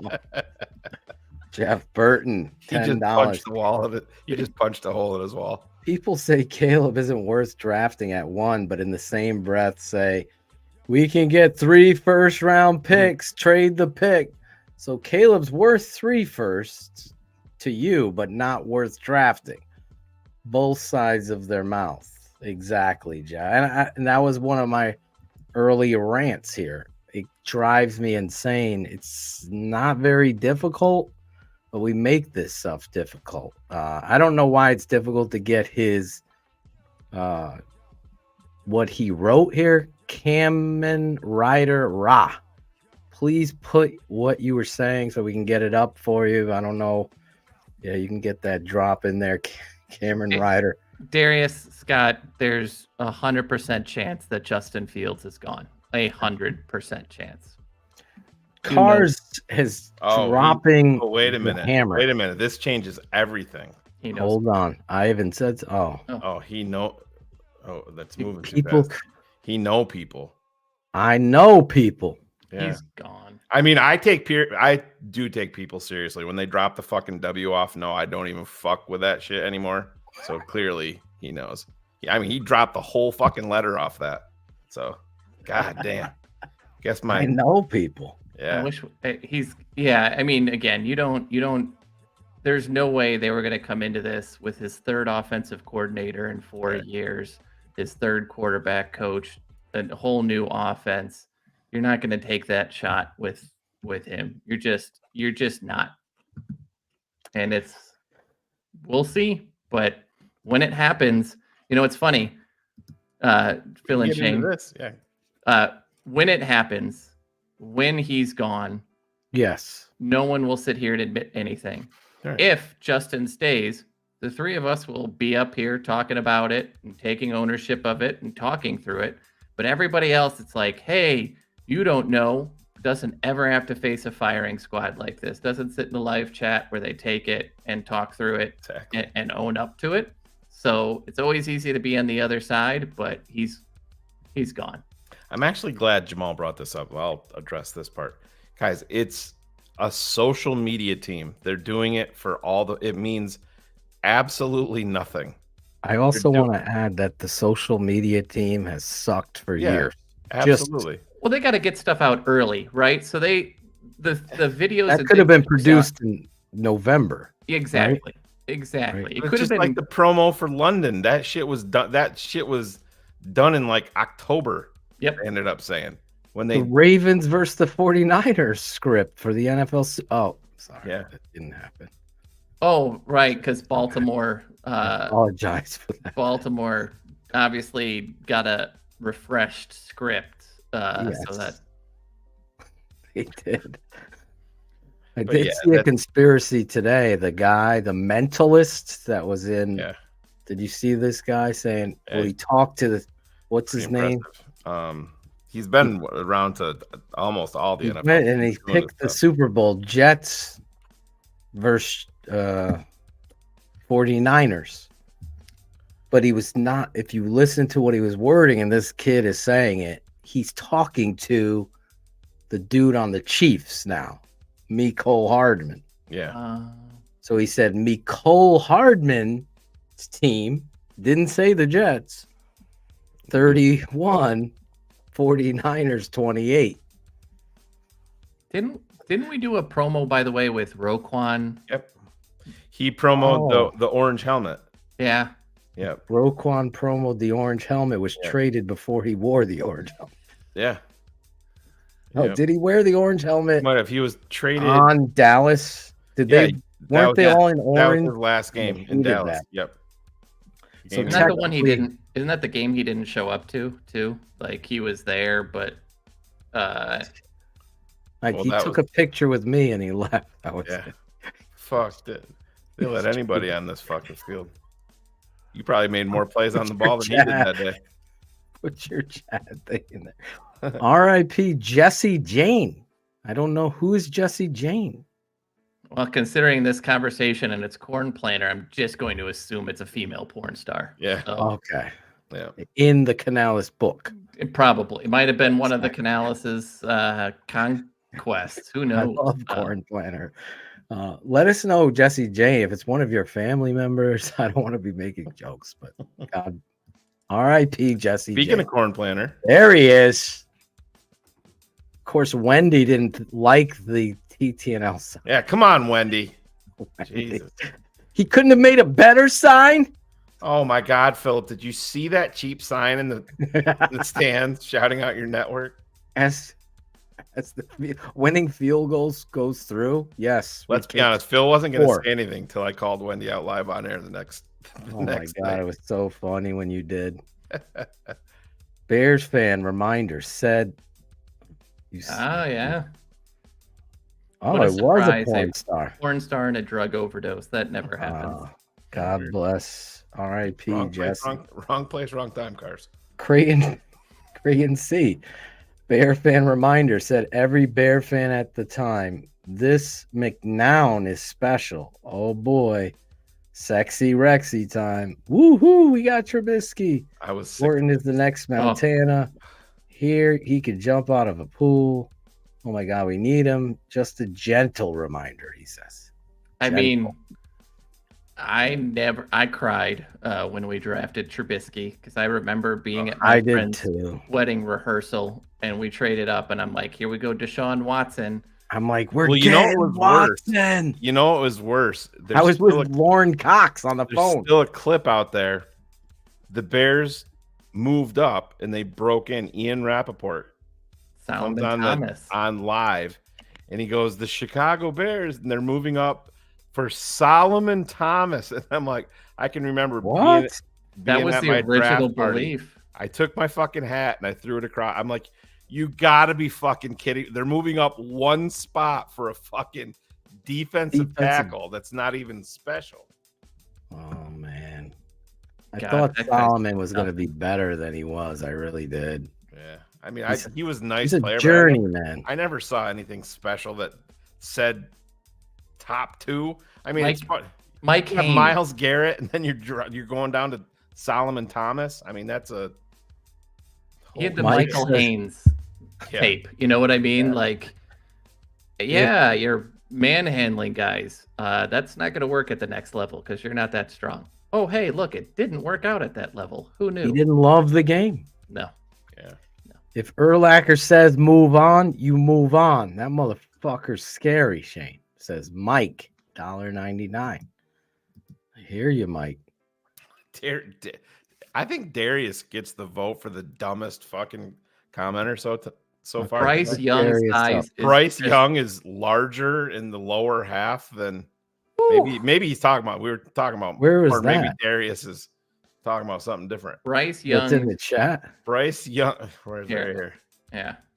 Bryce Young's size just bigger in the lower body. I mean, oh my God, Darius, please, bro. I'm a Bryce Young guy. Caleb Williams is towering over him. Yeah, please. I mean, we've only posted the pictures on here 500 times. 500 times. When I watch the tape of Caleb Williams, you know what I never say? He's too small. Right.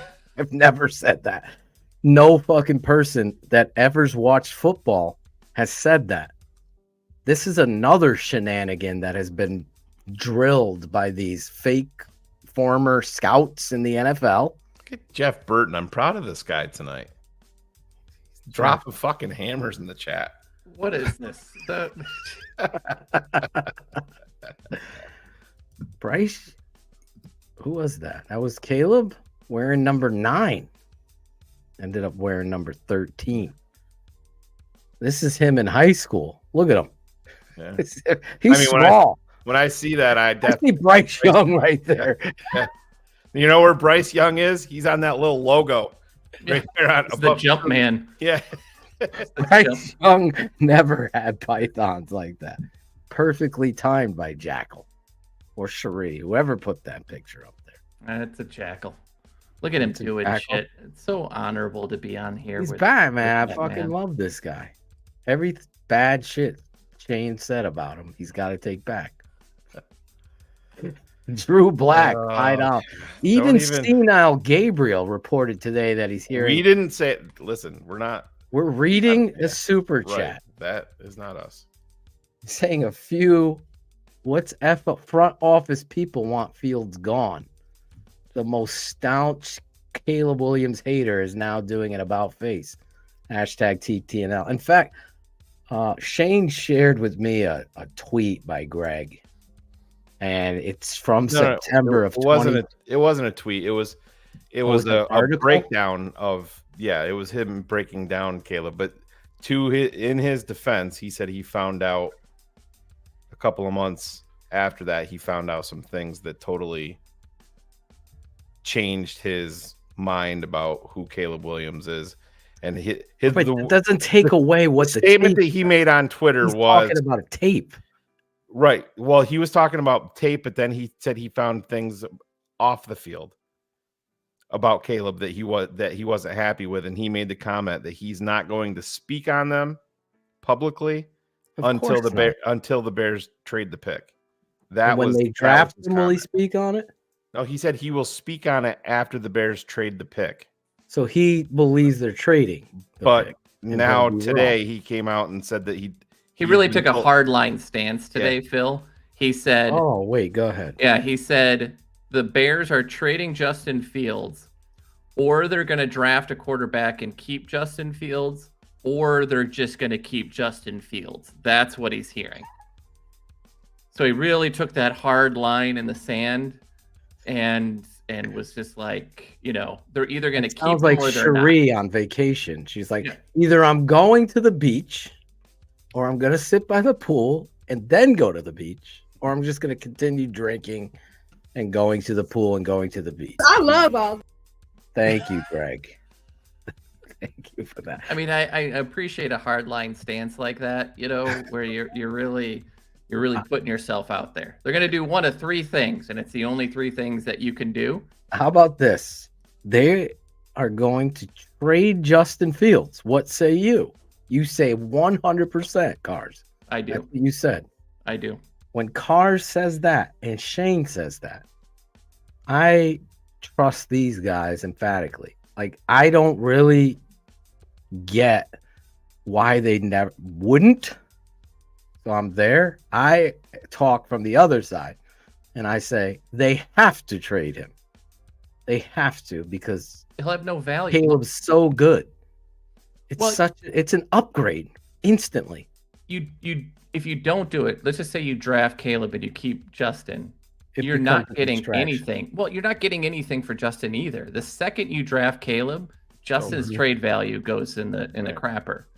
And he's in his fourth year. You're not going to do his fifth year extension, so he's just going to walk away for free. So no, you're going to do that. I think the more interesting part right now is just figuring out where he's going. And I know we briefly flashed that of like the locations of where he might go, but that's really the next thing. I think you're going to get a Sam Darnold deal, a second and a fourth, or a second and a fifth. Is that was what I was going to ask you next? Like, you got a 2, a 4, and a 6 is what Darnold got, right? Yep. It wasn't that the deal? Yes. And that was same situation because Carolina had to take the fifth year to do it. You give me a 2, a 4, and a 6 in this draft, you can. Okay. Yeah. Who do you got there out of those teams that I'm staying? Cars and I talked offline after Cars Keys one night about this situation specifically, and maybe Cars, maybe you've changed, but I'm all in on Pittsburgh. Yeah. When the statistic is, and I know you hate stats, Phil, but when Joe Flacco throws for more touchdowns in December than Kenny Pickett has in his career, you need to make a quarterback change. And what was that stat? Joe Flacco. Go ahead. More touchdowns in December than Kenny Pickett has in his career. In his career, yeah. You can't. And now that they've got Arthur Smith, as their offensive coordinator, Mike Tomlin was very present and essentially running Justin's pro day at Ohio State. We are clueless, Ray. You're right. Oh, Ray's I wish you had a picture of yourself up there too.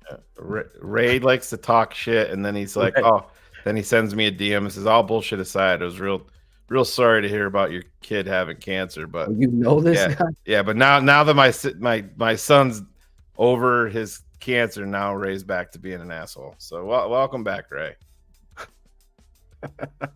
Just ban him. Whoever, ban him right now. Fuck Oh, you, you Ray. know this guy. Yeah, he does this. He's a scumbag. Yeah. Oh my god, I'm sorry I put it up. I don't know. I have no idea. Just ban him. Yeah. I'm so far by the way, I behind. have those receipts, Ray. If anybody wants to see them. But I mean, Shane is not afraid to pull receipts. No, ever. But other than that, like Atlanta, I think is officially probably out of the running right now with You Zach think? Robinson there. Yeah, if Arthur It's Smith, back stayed- there. yeah, I know Raheem Morris from Courtney Cronin. She has some intel that he loves Justin Fields. So could the head coach supersede, or are they going to be an organization where we all have to be in front agreement? office that is currently in Atlanta wanted nothing to do with him in the draft. They took a fucking tight end over him. Let's not forget. It's still the Well, same. Ryan Pace is there. I don't remember. but he's his not position. calling. He's there. He's not. What he's is there? director of Who is the Growth. GM there? Fontenot. Yeah. So Jerry Fontenot's the not Jerry. Terry, isn't That's it? the Terry. former Bears center. Terry, Yeah. Harry is the GM. But yeah, people see Pace Jerry there. Fontenot was a good fucking They center. brought God, in we had tons of some former talent. Bears, but it's just people that they're familiar with and stuff like that. It's not a. It's also not a fucking quarterback decision. When I went on that Atlanta show before the Falcons game, I didn't even think about it from that perspective that because I asked them, I'm like, you guys probably want to talk about Justin Fields in Atlanta, and they're like, bro, they're not trading for Justin. They had their chance. It's the hometown kid. They had him right there at 4 if they wanted him. They took a tight end that they don't use. Minus a running back. Zahid that they don't. McClellan, real quick. I would like to watch the Caleb Williams film reel. Do we go to the TTNL or do you go to Patreon? Well, you get this code right here. What is this? QR called? code. Scan QR code. Scan it. God, Or Phil, just you're type in thetapeneverlies.com. It's going to ask you a question. The free visit to the site is not going to bring you into the film review. The film review is like a DVR. You can go back and watch the whole season of breakdowns. In fact, do yourself a favor. Go back, watch Atlanta and Detroit breakdowns of Justin Fields and the offense. Then go watch the Caleb Williams, Oklahoma, 19-year-old Caleb Williams, and watch that. And then just look at it from a football coach. Like, put yourself as a coach. Stop being a fanboy. Stop worrying about highlights and all that shit. Just look at it as a coach. Like, would you want this running your offense? That's what I do. That's why I don't have any gray area. I just say, this is the truth.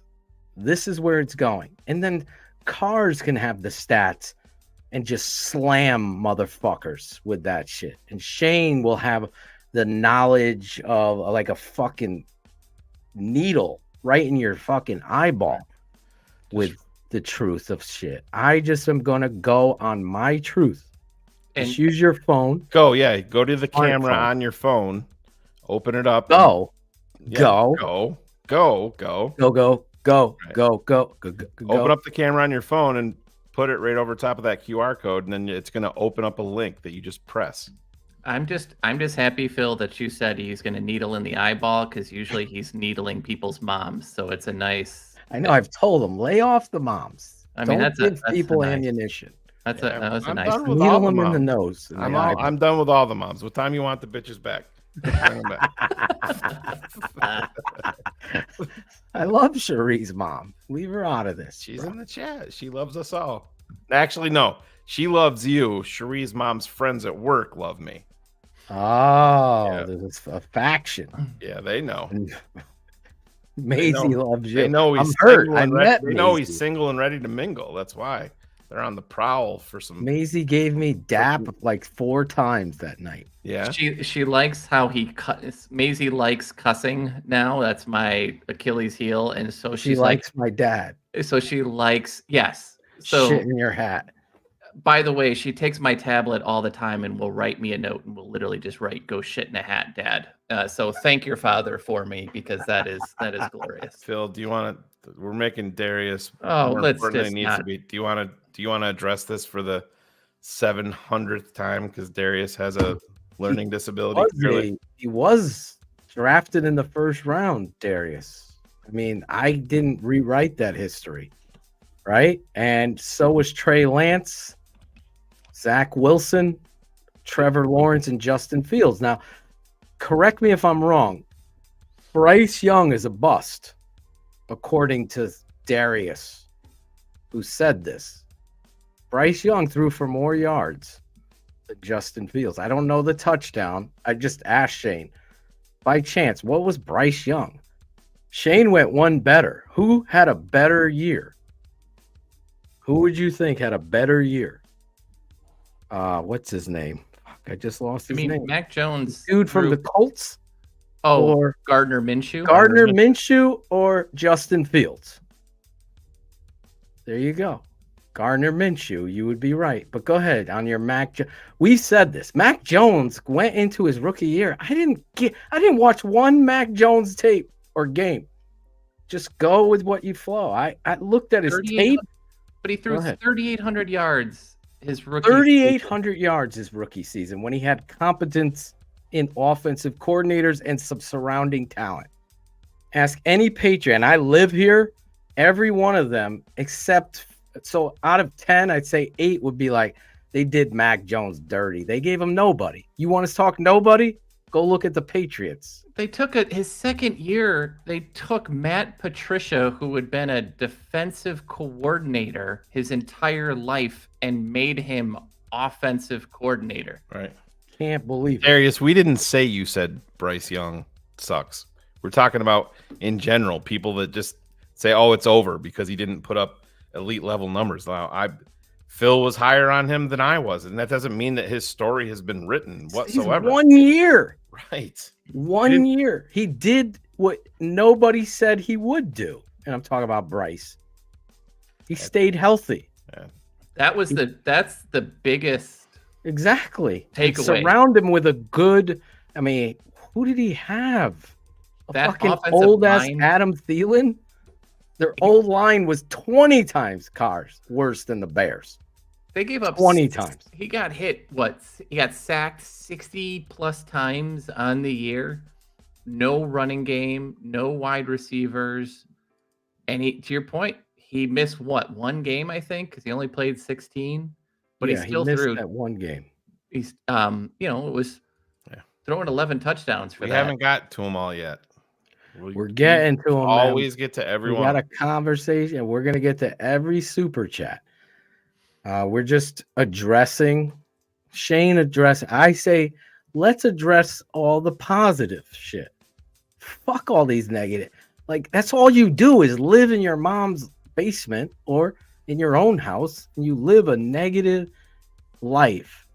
That I don't want to be on that. I got enough shit going on in my life. I don't need to be negative. I have no agenda. None. Mac Jones coming out. Final answer. I had him ranked higher than Justin Fields. I did. I had Trevor Lawrence number 1, Mac Jones 2, and Justin Fields right there under Mac Jones. That's how I ranked him. Guess who I had after him? After Justin Fields, I had Davis Mills. Well, we were all low on Zach Wilson. We had him. Zach Wilson wasn't even in there. That Waldman show was so much fun to talk about. I think the highest Wilson. Any of us had him was like QB 6 or 7 in that draft. Right. And who was the Missouri quarterback? Why am I blanking on his name? Locke. No. That we had on. You know. What I'm talking. Austin Carter Stanton. Yeah, Austin Carter Stanton. He was very, very high on Zach Wilson. I didn't have Kellen Mond high, Jim. No. Well, but Zach Wilson's issues have also been Justin's issues. Adam Hogue had Kellen Mond high, right? Oh God, Kellen. Yeah. Remember the Vikings got Darisaw and Mond, and that was going to be better for them than it was for us. And that was the Bears' target had they not moved up. Yep. Darisaw was going to be the pick if he was on the board at 20 that year. Had they not, they'd consummated the deal with Dave Gettleman to move up. And let's not forget who Gettleman moved down to get. Cars, you just talked about him earlier. Oh God, Kansas City. Kadarius Toney. Kadarius Toney. That's Hey, right. you think the Giants would like to have Justin Fields right now? Do you know what my favorite Gettleman story is right now? Is that the year that they drafted Saquon, Denver tried to call to move up to draft Sam Darnold, and they were going to offer the house.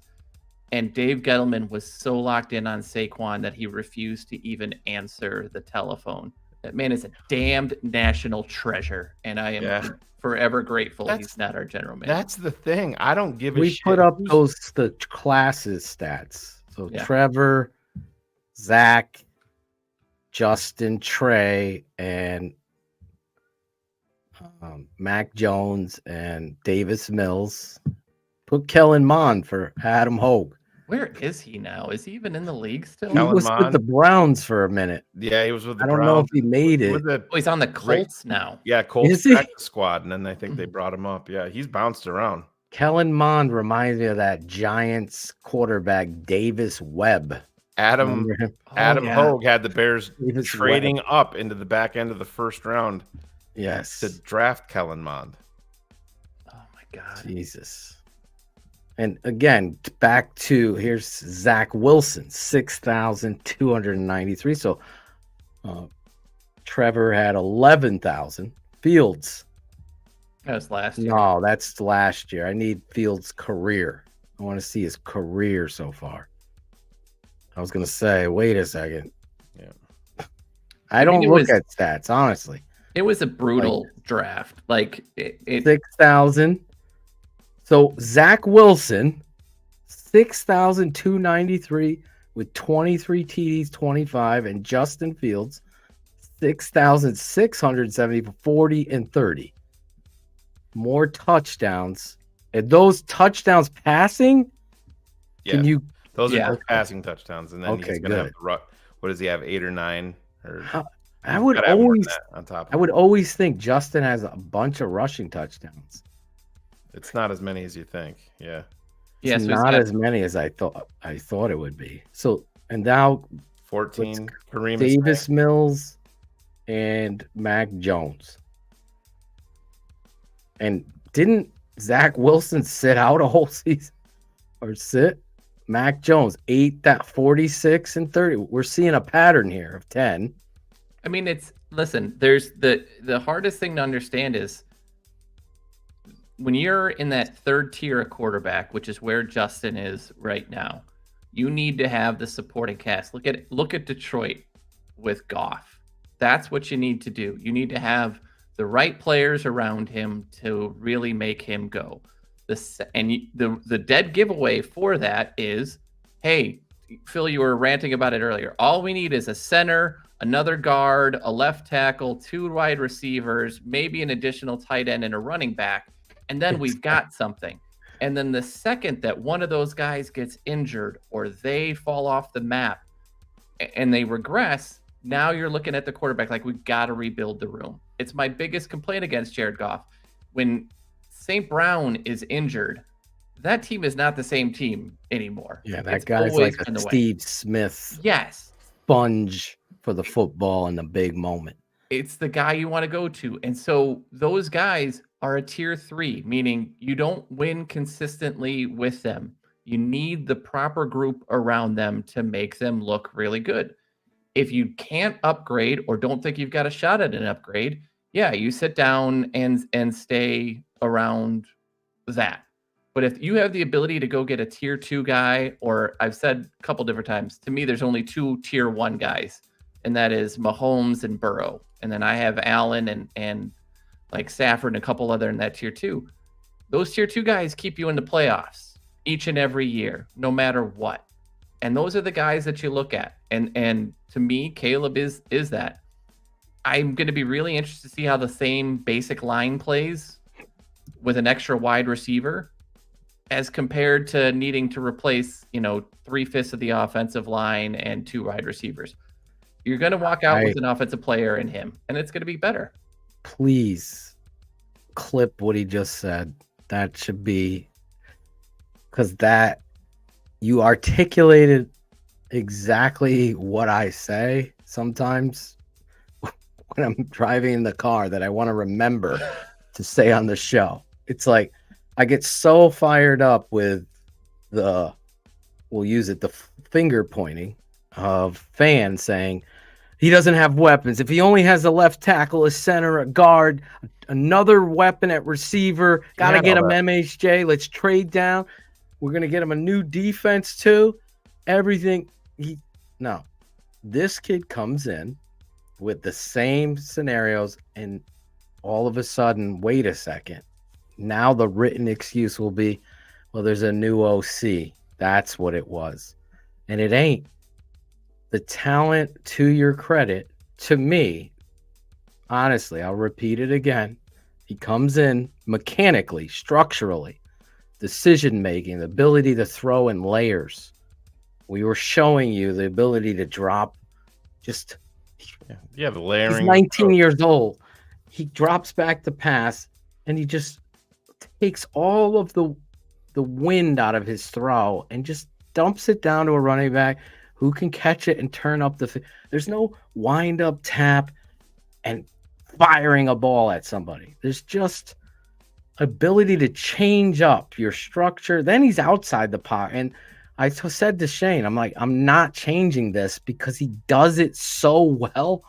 He's able to jump, square, and whip in such a manner on the edges that he's threatening the line of scrimmage, but it's so quick. It just torques that ball. I mean, if it was inaccurate, then we'd probably try to. It's so good. It's like this kid has developed in a way. And listen, Patrick Mahomes does it, and so does Aaron Rodgers. And Shane and I are just sitting there like, I'm just sitting there drooling. Like, oh my God, imagine me coaching a football team like the Bears and having this at quarterback. It's going to shut everybody up. The audience is going to be like, wait a second, we've never seen anything like this. Now the worry becomes, we got to protect this motherfucker because you can be going big time places. You have the last, if you were to rank the quarterbacks in the NFC North, your guy's sitting at the bottom right now. It's just fact. There was one clip, Shane, that you had shared a while back that was the pre-draft stuff on Justin, and it was the biggest issue with him is that long shortstop throw. You need to throw with more anticipation when you've got that long windup. That's what's not happening. This is a good picture right here. You see the structure here. See the hand right across the one. So the structure of his throw, he's tall. His front foot is stepping towards a target. And the ball is structurally, I don't care if it's high, a little bit off to the side. I want to see those shoulders like that. Look where his eyes are. Again, this is a picture. But Shane and I were showing you and Shane sees it more than I do because I have Facebook and I just see ignorance all the time. And I've decided that I'm not even going to step into that. But Shane is like, it is 5,000 times worse. Same with Ryan Cox. It's brutal. It's just brutal. So I'm just telling you, I've been doing this my whole life. I've done a lot of work.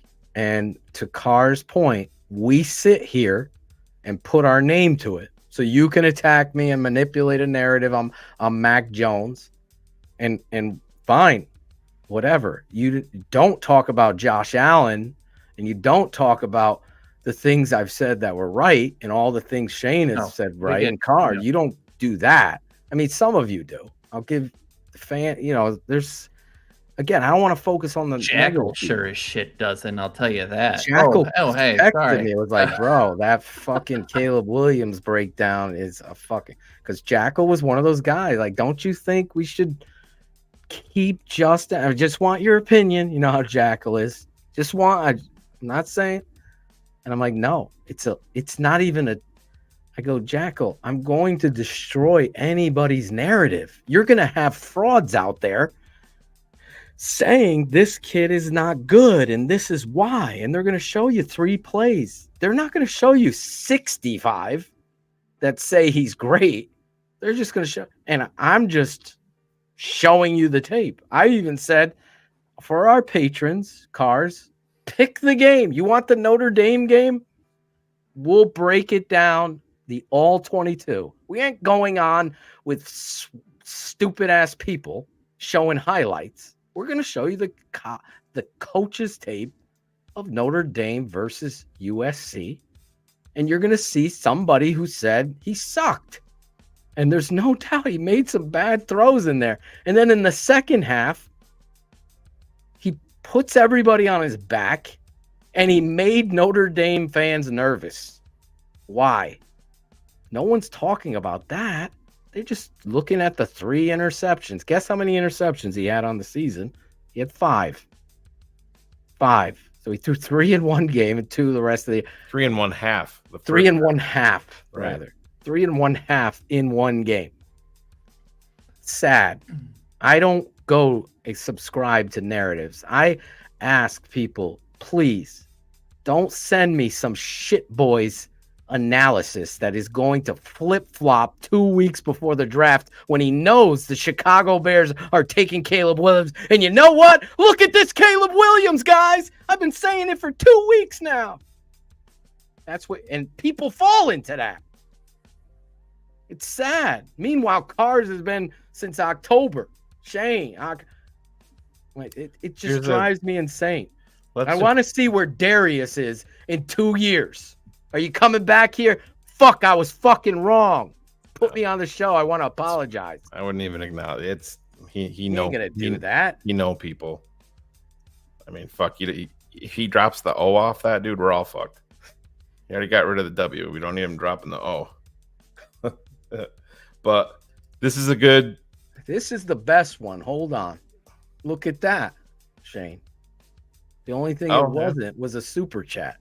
Go back and listen to 2017 pre-draft show, though on a different network. I did this and was amazed how accurate these guys were about Mahomes and Watson outside the massage stuff.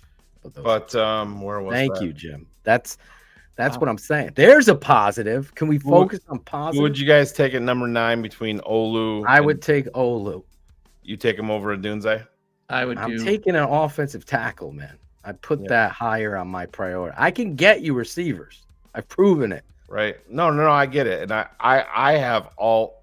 Look at Bo Melton. I loved him coming out of Rutgers. Phil, I know you have Olu ahead of all. I have all ahead of Olu. Cars, where are you on that? Yeah, alt ahead because of the run game. Yep. And he's only 20 years old. We're going to break those I didn't guys even know down, that. too. Offensive tackles, wide receivers. But we're going to focus a lot on the quarterback. But go ahead. I would do Odunze's for me because right now your second wide receiver is Tyler Scott. Your third wide receiver is Velus Jones. So to me, the upgrade at number 2 there is more, again, following the old Cincinnati thing, right? Jamar Chase and T. Higgins combined instead of the offensive line. So that's the way I look at it. Let me say this, because this is very, someone's going to troll you and cut this and manipulate. I'm fine with it. But listen, you're also going to change your focus if the Bears open up free agency. Oh, he just outed himself. Who? Darius the dumbass. Now we know. We're from Boston, Phil. Where does that work? My who God. Who do you think he supports? There he is. Everybody say goodbye to the piece of shit Darius. His name ain't Darius. Bye, Darius. We know who you are. Guess what? I just dropped the W off my no. I know who you are. I know who you support. That's no W in there. Everybody say goodbye to piece of shit Darius. Bye. Oh my God. God, it's a good day. It's Bye, Darius. Shane is smart, man. Shane is fucking smart. The reality going back to this is, God, I fucking lost my point because I was True. Everybody outs themselves. You know where that came from, right? Absolutely. Yeah. Don't even name it. We'll just let them go. Do you want me to name it? No. Oh, okay. No, just go. I was gonna do a whole controversial showcase of that person and his network. Yeah. Don't even showing the ignorance of these are what people follow and promote. Somebody that doesn't. Oh, this is Claudia. Yo. Was it Claudia? Shane, get upset with a Facebook user for old times. Oh, sup, guys? Go We to don't know who you are, brother. www.streamyard.com/Facebook so we can see who you are. I gotta know who you are on Facebook. We're back on Facebook thanks to Ivan Vargas. I'm not. No, Shane isn't. So, but Phil, to speak about free agency, my prediction. Yes, that's where I was. Free agency. If we go two receivers, we're getting Matabuke from Baltimore, and that's going to be the new 3 technique. That's my. You pair him with fucking Jervon Dexter. Good fucking Lord. Good luck. That's my belief. Think about it. Like that guy and what he did this year. That would be a big. To Carr's point, and I'm glad he brought it up. This is the centerpiece to your defense for your head coach. But more than an edge guy. Yes. More than an edge guy. Phil, you can speak on it. We all know. Yeah, we talked about Greg Gabriel earlier. When the day that Lovie Smith was hired, Greg Gabriel said he was in there pounding the desk you got to get me a 3-tech. You got to get me a 3-tech. You got to get me a 3-tech. And I think, and I know this is pretty high praise, and we pointed out warts with Dexter going in to the draft that concerned us, but he did very young in his process. I think they have a very large role for Dexter that doesn't just include him primarily inside all the time. They flirted with him outside a little bit last year. And guess what? He destroyed some people. I'm not saying he's going to make a living out there, but I think they want these pieces. Yeah. To get them all on the field together. And Carr's is 100% right on that name. Listen, if you get that 3-tech, I love that kid, by the way. That's a great call. I think the Bears will invest in a receiver and free agency big time. They'll solidify their number 2. They might make it so you're complaining who is a 1. Are they both 1s? That's how they're going to do it. I believe it. And then they're going to get a veteran center. And then I would not be surprised. Here's a name, and I'll throw the fucking name at 9 that you might see. They're going to get Caleb at 1, and they're going to throw a curveball on people like they did getting Kyler Gordon and Brisker, and they're going to take my guy Newton out of Illinois at number 9. Do that if they invest in. No, I'm saying if they don't, I'm saying this is my curveball draft. Caleb at 1. Everybody's expecting a receiver at 9 or a tackle, and they go Newton, the 3-tech out of Illinois. Yeah, and I mean, I love that kid. People in the chat are talking. I'm not investing in a 30-year-old wide receiver. They're talking about Mike Evans. It just it doesn't fit what you're. They're building for that long haul. You're the 3rd youngest team under contract. How old is Mike? 31. 30 or 31. He's the only receiver since fucking Jerry Rice. I mean, to get 1,000 yards every season he's played. Do you know what's insane about that, though, Phil? So he's played all these years. If he goes out and basically does that for what he's played 9 years, if he does it for 9 more years, the same numbers, he still will not beat Jerry Rice. Jerry Rice, that is fucking crazy, bro. That is the most insane thing I can ever think of. Yeah, I did not know that. Yeah. Yes. This is the thing, and this is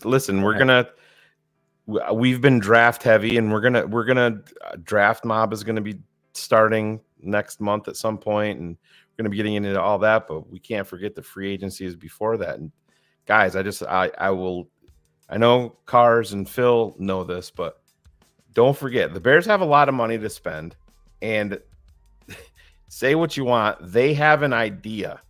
Let's just say that of where they're going at quarterback. Yes. Cars already said. Right. But listen, when they go into free agency, when they're going to spend the big money, he's going to make priority with guys that still have a bunch, just like he did with Tremaine Edmonds. And TJ Edwards. It's going to be guys 27 or 26 and younger. Those are going to be the guys that are getting paid. I know people were talking about the guy from Kansas City, Chris Jones, and breaking the bank on him. I just doesn't. Again, they're gonna pay. They're gonna be willing to pay guys, but they're gonna pay guys that have a lot of years left with upside. That's why they opened up the coffers for Tremaine Edmonds. He was 24 years old when they signed him. Crazy. And people were down on Tremaine Edmonds, but if you really look at the tape, and I promise you that next year it'll be a little bit easier to get to some of the defensive breakdowns. And Phil, we were both told that his injury in training camp was much worse than any of them let on. And he probably shouldn't even have played in the beginning of the season, but he wanted to. And those are the things. People can say whatever they want about Roquan Smith. I know we've talked about this. I would make that trade again 10 times out of 10 that they made. Yes. And who they brought in. And to me, it's not even close. It's crazy. He had 16 tackles. No, he didn't. He had 5 this past weekend. 16 assisted tackles. Yeah, the hype on, I got a real big kick out of the tackle getting after Roquan.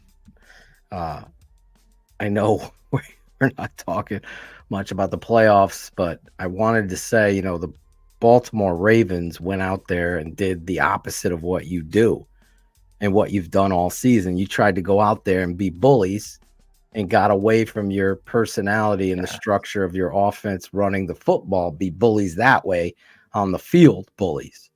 You tried to do that. It says Lamar Jackson's coming out, right? Like he's here. Let's make it that game. You totally fucked up. Yep. And that's the problem. And a lot of people get after things and you're going to make this something it isn't. It's just the truth in football. And listen, I don't subscribe to the politics. Guess what politicians do? They lie a lot. In fact, that's it, the whole basis of it. This network is not going to play politics. In fact, we sell t-shirts, performance over politics. There's a reason why some people aren't on this network anymore. Their performance wasn't up to par. They were playing politics. They're more infatuated with attention and fans than they are. Oh, let me please this. They needed to spend time with their family, Phil. Remember? Spend some time with your family. Yes. Yazir Ahmad, $4.99. I get people saying you can win with Justin, but can you win a Super Bowl? He says no. We won with Trubisky 1 year. Mahomes in Chicago would have been at least a Super Bowl. This is a question I got asked a lot, and I said, you know what? I'll answer it on the show. It's too difficult to text. When people ask me, well, Patrick Mahomes wouldn't be Patrick Mahomes if he get here. Do you know that? I know it wouldn't have happened right away, but I think a talent that's superior on levels that you can't understand will always rise to the top. I've always said the cream rises to the top. He is the best quarterback in football, bar none. He is. Can't deny it. Things that he does, plays that he makes, sneaky, athletic, doesn't need to be running a 4-4. He gets you first downs. He understands. He's accurate with the football. He does things that makes others around him better. That's the job of the quarterback. So stop manipulating truths. And there's a lot of people, and they've been labeled a cult. And I'm like, no, don't do that. But I see now it's gotten to a point where nothing that is rational is accepted. It's just your way. And unfortunately, the tape tells me opposite. The stats, for God's sake, tell you the opposite. Right. But you've decided just get more weapons, get a whole new team, and this build around it, change the whole offense, and it'll be different. And I say, no. We've done this on the tape. Getsy. I hated Getsy. Situationally, Eberflus and Getsy are lost. I don't like the head coach. They hired great guys. We'll see. I'll say that. We'll see. But I know one thing. the talent at quarterback is going to trump it all. And Justin failed. He got worse. It's simply put, he did not do what needed to be done in order to be better. There's our guy Yadas. Guys, I think it's because Caleb makes the game look so easy. People think he's so arrogant and plays like a man amongst boys. So they think he's disrespecting the game. Their ego won't let them see the greatness. Johnny Manziel. And I don't even think it's that so much. I think people that's a piece of it. I think yeah, it's a piece of it, but I don't think it's a bit in that. I think it's the people it's year 2 of him being the guy. Right. Trevor Lawrence didn't go through it as bad because Clemson still won. Right. But when you're the guy 2 years in a row, Josh Allen had the same thing, right? Teddy Greenstein talked about it, Cars. He said he's a different dude, but when I say different, I don't mean different in a bad way. It's just these guys he played in a game as a kid at 11 years old. He was a running back. And the game plan that game was to not use the running back. And he got upset because he didn't get played. And he said to himself then, I want to be a quarterback. And his dad said, are you serious about it? He said, I want to be a quarterback and I want to be the best quarterback to ever play. And his father had the means, the financial means. He said, if you're serious about this, we're going to do this. But it's going to be like he put him on like a strict regimen from then at starting at 11 years old of what do you say? No fast food. Yeah. You're going to be up every day at 4:30 a.m. to work out. This started at 11, 12 years old.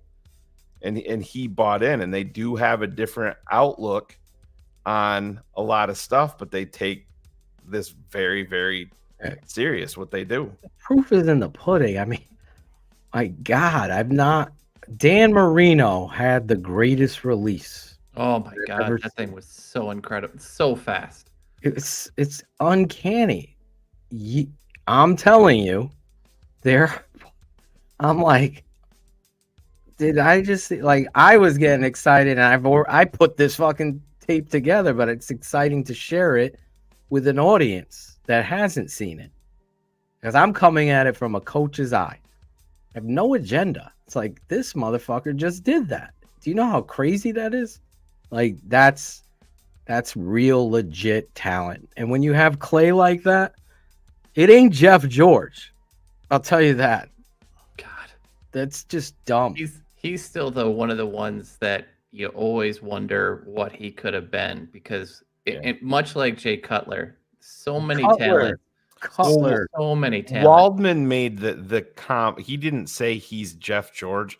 He was breaking down a play. He broke down a play, and he's like, you have and Phil, we talked about this on ours. He had the layup. Take the check down. Caleb he rolled out right in a I forget who they were playing, in a stadium where it was literally enough room to stand, and then it was a cinder block wall. So he's like, you put your whole entire career in jeopardy to make a play like Jeff George would, where he rolled out, he threw the ball on a fucking rope, got obliterated, and shot right through everything up against the wall, and could have really gotten hurt. And threw the ball about 35 or 40 yards downfield.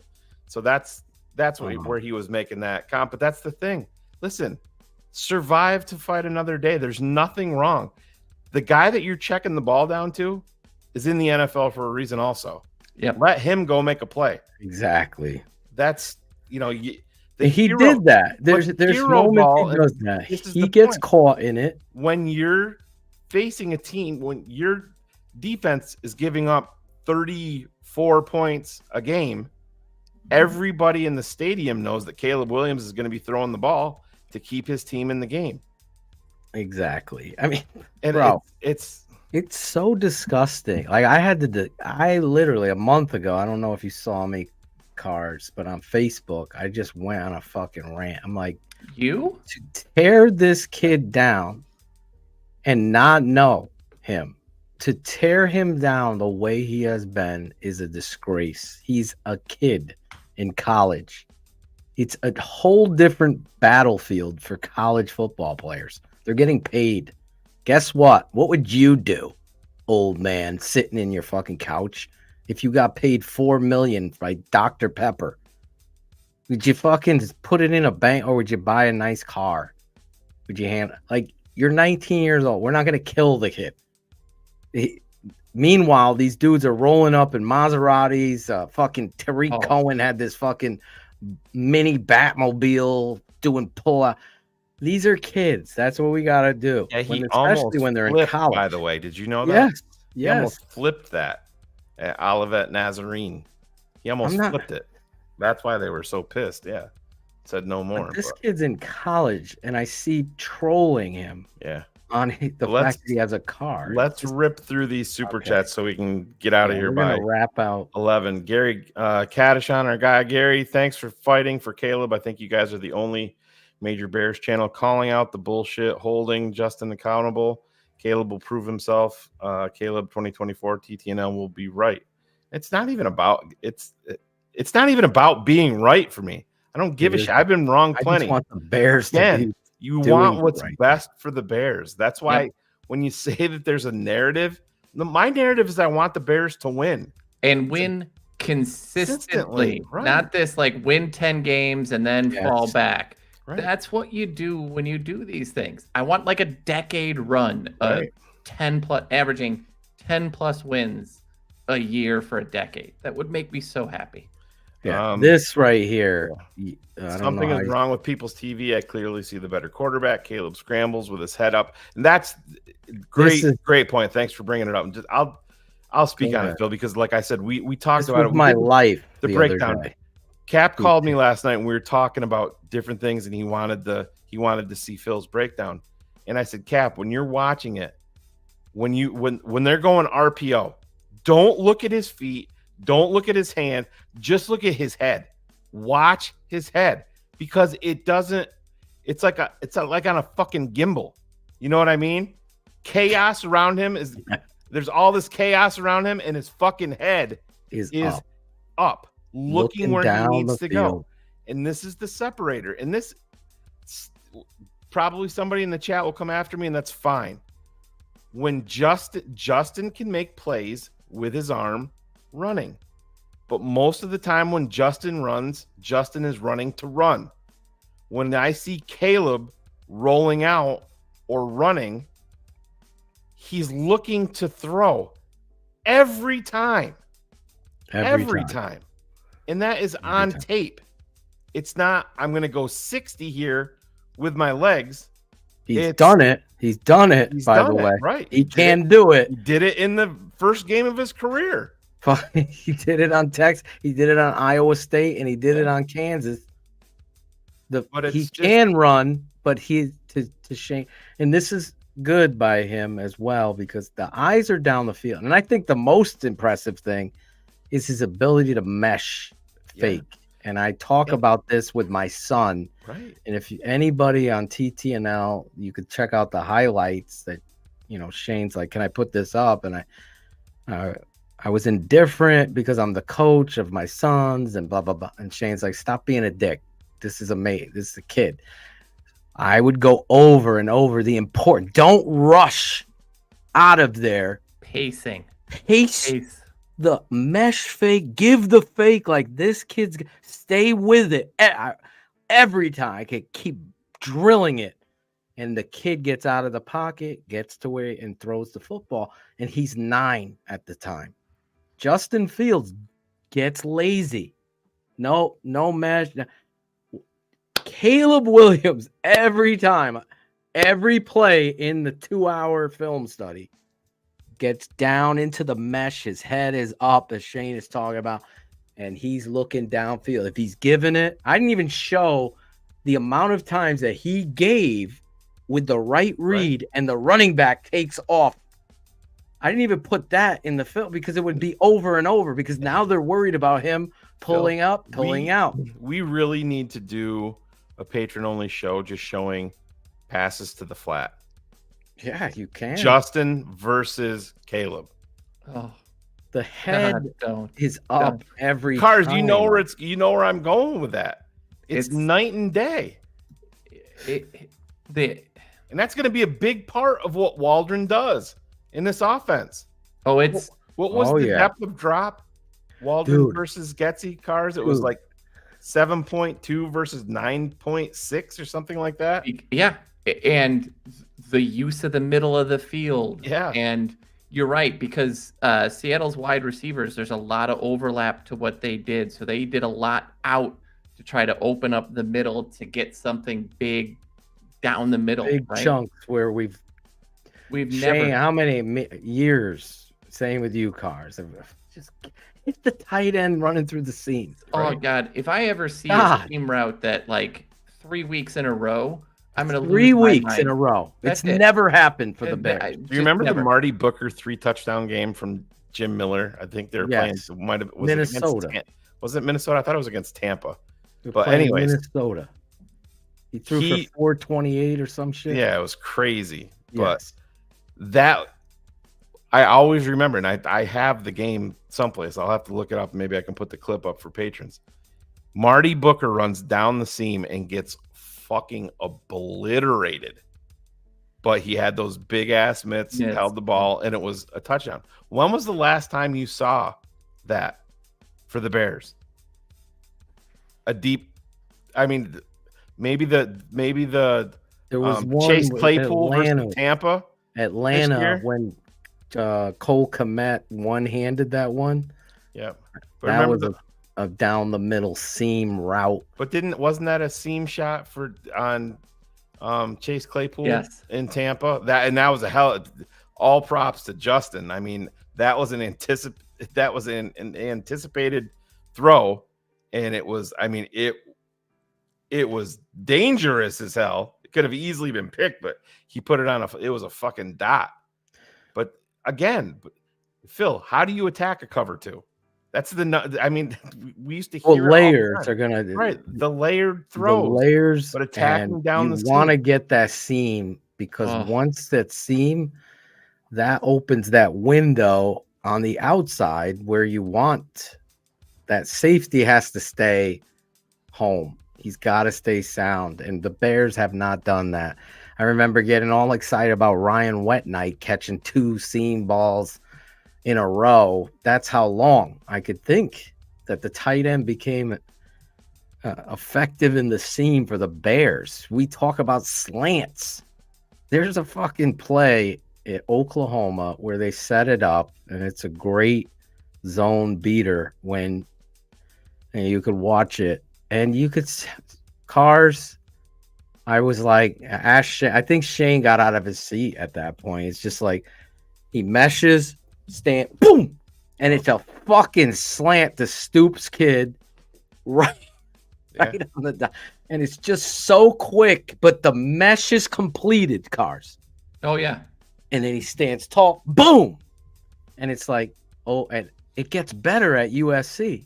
And it's so funny to me because the technique and the there's no stylistic hope.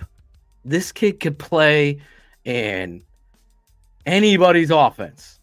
Oh, that's the difference. And again, you get the names that you did because they want to attach their name to it. You're going to see different concepts because you're right. He could play in any offense. And that's why people want to be here, because they're like, hey, we could take this from this scheme and we could take this from this scheme and we could do this from here. Not, hey, these are the 5 things that he does really well. So we've got to narrow everything down, and we got to go. And these are the only things that we can focus on, instead of I'm going to steal from you. I'm going to steal from you. I'm going to steal from you. Lawrence Chrisum, $5. People need to put some respect on Caleb Williams' name. The hate is unreasonable. When people say he doesn't have pocket presence, I showed them tape. Mic drop. I appreciate a bunch of people tagging us in it. We unfortunately get stolen from and taken from and never credited. So therefore, we don't put some of this stuff out there. Now, I've asked Caden Whitlow, our producer, and he's going to get to it, to take some clips from that 2 hour that you, as a fan, I want you to be a fan of Network, Caden, ask Shane. I texted him this and put a couple clips out there for people that have doubts. They can come over and see the truth here. I don't have to like pump us up, but in this world, and I know it frustrates some of you as fans of our network, you're not being attacked each and every time you address something. So you don't know what it's like to be in the shoes of us, where we are the only ones that aren't putting in a caveat to get an out clause. So if we're not right, that we can be right later because we worded our it names cleverly. to it. Like I said, we will own our mistakes and talk about them live on air. And I know Bo is on his rampage in the chat. Yeah, no, Bo Ski or whatever his name is, just saying, Keyshawn Johnson shut all this down, because you're saying that, Bo, because that you believe Keyshawn is probably one of the worst analysts in the land. Kurt Warner said differently, right? Keyshawn is saying something that Bo believes in, so that's why he's saying he's dropping the mic on it. It is what it is. It has Brian Urlacher said move on from Justin Fields. Alex Brown said move on. Kurt Warner, move on. JT O'Sullivan, move on. Tom Waddle, move on. You know where the mic drop is? Phil, Shane, and Cars say move on. I have no agenda. I don't have to worry about listen, don't go the opposite way. Keyshawn, you played at USC. This will be great. We'll get clicks. Sell your soul. Sell your Cat Williams is out there calling out all these motherfuckers, and people are like, he's full of shit. Now all this shit's coming to all of these motherfuckers that sell out to get clicks are copying a style that Shane has pointed out haters have taken. To be a shock jock has given you financial freedoms that why aren't we doing it? Because we have integrity. If I was the guy touting bullshit, getting clicks, how long would I last here? I just can't do it for my integrity. Neither can these guys. And I don't always me and Shane have fucking drawn out debates where Cars gets uncomfortable, for God's sake. And that's what we do. We're going to fight for the truth. And that was just over your rap choices. I mean, it wasn't even football at that point. So how do you guys think Shane Waldron's offense will mesh with Caleb Williams' game? $5 by our guy Wayne Bender. Here. I think that's why he's here. Right, exactly. Let me just, and this is Bo. This is going to be the last one that I address with you. Don't give a no. No. But it's a good question. What's the definition of insanity? Not addressing the quarterback position when you have somebody as talented as Caleb Williams. That's insanity. When he's available to you, free of charge. When you've been gifted, you've been given the golden ticket with him available. Can I sing that song? It's like one of my favorites. Charlie. We got a golden ticket. Where is Maisie? She could sing it with us. But I mean, Shane, you're right. When you play with house money, you take a risk. You do something different. Detroit screwed up by not taking a risk last year. The Seattle screwed up when they had the Rams pick by not taking a risk and drafting someone bigger. They looked at Jared Goff and Geno Smith and went, you know what? This is good enough. We could probably win with this. No, when it's house money, you take a risk. Detroit should have drafted Jalen Carter more than we should have drafted Jalen Carter. That should have been the move. The Rams in that year, they should have done something other than the Seahawks, than just draft a cornerback, right. For that defense. Right. Got it. When it's house money, that's when you go all in. That's when you try something different. That's when you take the big swing, because you still got another pick. You still have it. It's a lot harder if you're the way I'll phrase this while I'm completely long-winded talking. Miami and Tua, they took a big swing on Tua, had to give up a whole lot of stuff. They built a team around him, had to go spend extra to go get Tyreek Hill. They had to go extra to go spend for Armstead. How does that look right now after those playoff games? He looks like shit when somebody can take him away and make him play quarterback. At some point, your best built roster isn't going to be good enough because Detroit's roster from top to bottom, really pretty good. But guess what? Couldn't do it because their quarterback couldn't do it. Terrell Williams was just named their run game coordinator. There it is. Yeah. Here we go from Kindy Nicholas. Wow, Kindy, thank you. My guy. Thank you so much, man. Kindy Nicholas, $99.99. Paid more than $99.99 for that sweet hat. That profile picture. I can't even see the sweet hat. That was actually Cherie's tab at the Cancun bar. Yeah, in the first 6 minutes she was there, Cherie's like, she ordered her drink. She's looking for her Cherie receipt. is going She's to like, kill you one day. motherfuckers. One day you're gonna get like a bag of gummy dicks sent to your house. And it's gonna be from Cherie. And you haven't heard that? You can send someone like a bag of the gummy candies, but it's all dick shaped. Cherie, you would not do that. Cherie is already nodding, so she's 100% going to do this to Shane at some point. Oh, liquor was free. There she is. I like how she smiles with her eyes. Oh, all inclusive liquor was free. Did you have a Coco Loco? No, I didn't. Oh my God. I told you, you got to have one. I had a lot of liquid marijuanas and. What's a liquid marijuana? A gummy? No, it's scratched up? THC in a drink form. Really? No, it was like some rum, Midori sour, like the green liquor. It was green. That's all I remember. Oh, I used to drink Midori's sours when I was in college. I thought I was a big shot. We get a Midori sour. No, you didn't do this. You're like, hey, can you give me a Midori sour? Hey, Chief, get a Midori sour down here.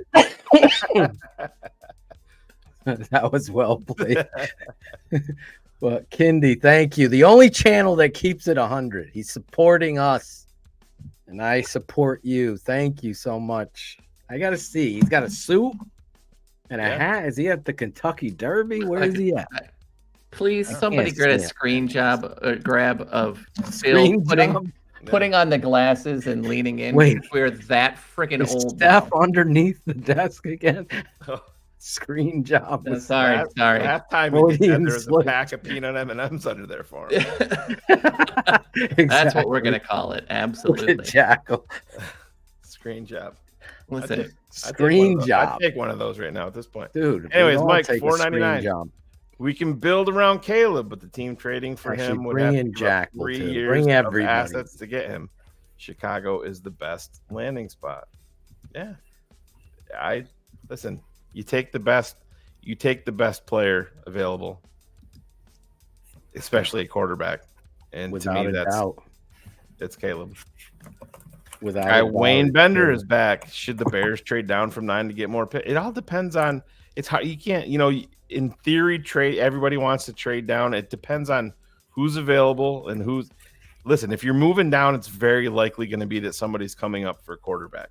Is it going to be a JJ McCarthy? Is it going to be a Penix? Is it, we'll see how it goes, but it depends on who's there. If there's a team, like I threw it out when Chicago came up, they went from 20 to 11 for Justin. Could you see something like that? If somebody falls in love with JJ McCarthy, it could happen. Well, I think the biggest domino still to fall is whatever's going to happen in Washington. Yeah. That is still the last piece. And God, it seems no one wants that job right now. So, crazy, huh? Yeah, especially with that draft cap. But they have that roster is so barren. To the previous person who's like, they'd have to trade up so many assets. If you're Washington, the Giants, the Patriots, your offensive roster is barren. Why on earth would you trade up and give 3 years worth of picks to go draft a guy and then be like Carolina right now and not have the picks to make the team better around him? And those teams also have bad caps. So whatever happens with Washington, because there are scenarios you could see where Washington goes JJ McCarthy number 2. I wouldn't, but you get the right type of mind, all of a sudden that's in play. Sorry, Ryan Cox, I know you love May, but I don't think that's going to happen there. But that's the last wild card that I can't wait to figure out, because what where they go? That's where who are they going to? Who is going to be? Ben Johnson sent him scrambling when he said he wasn't interested. Listen, they didn't know Ben what to do. Johnson to me is not head coach ready. We didn't get to talk. I'm not going to stay long on it, but no, that's the kiss of death. Go ahead. Yeah. we all know the field goal stuff with Coach Campbell was bad, but nobody talks how bad with 3 timeouts you decided to run there. Yep. And I'm a huge Montgomery fan. I said there's no way he can run the ball here. You got to hang on to those 3 timeouts. Understand?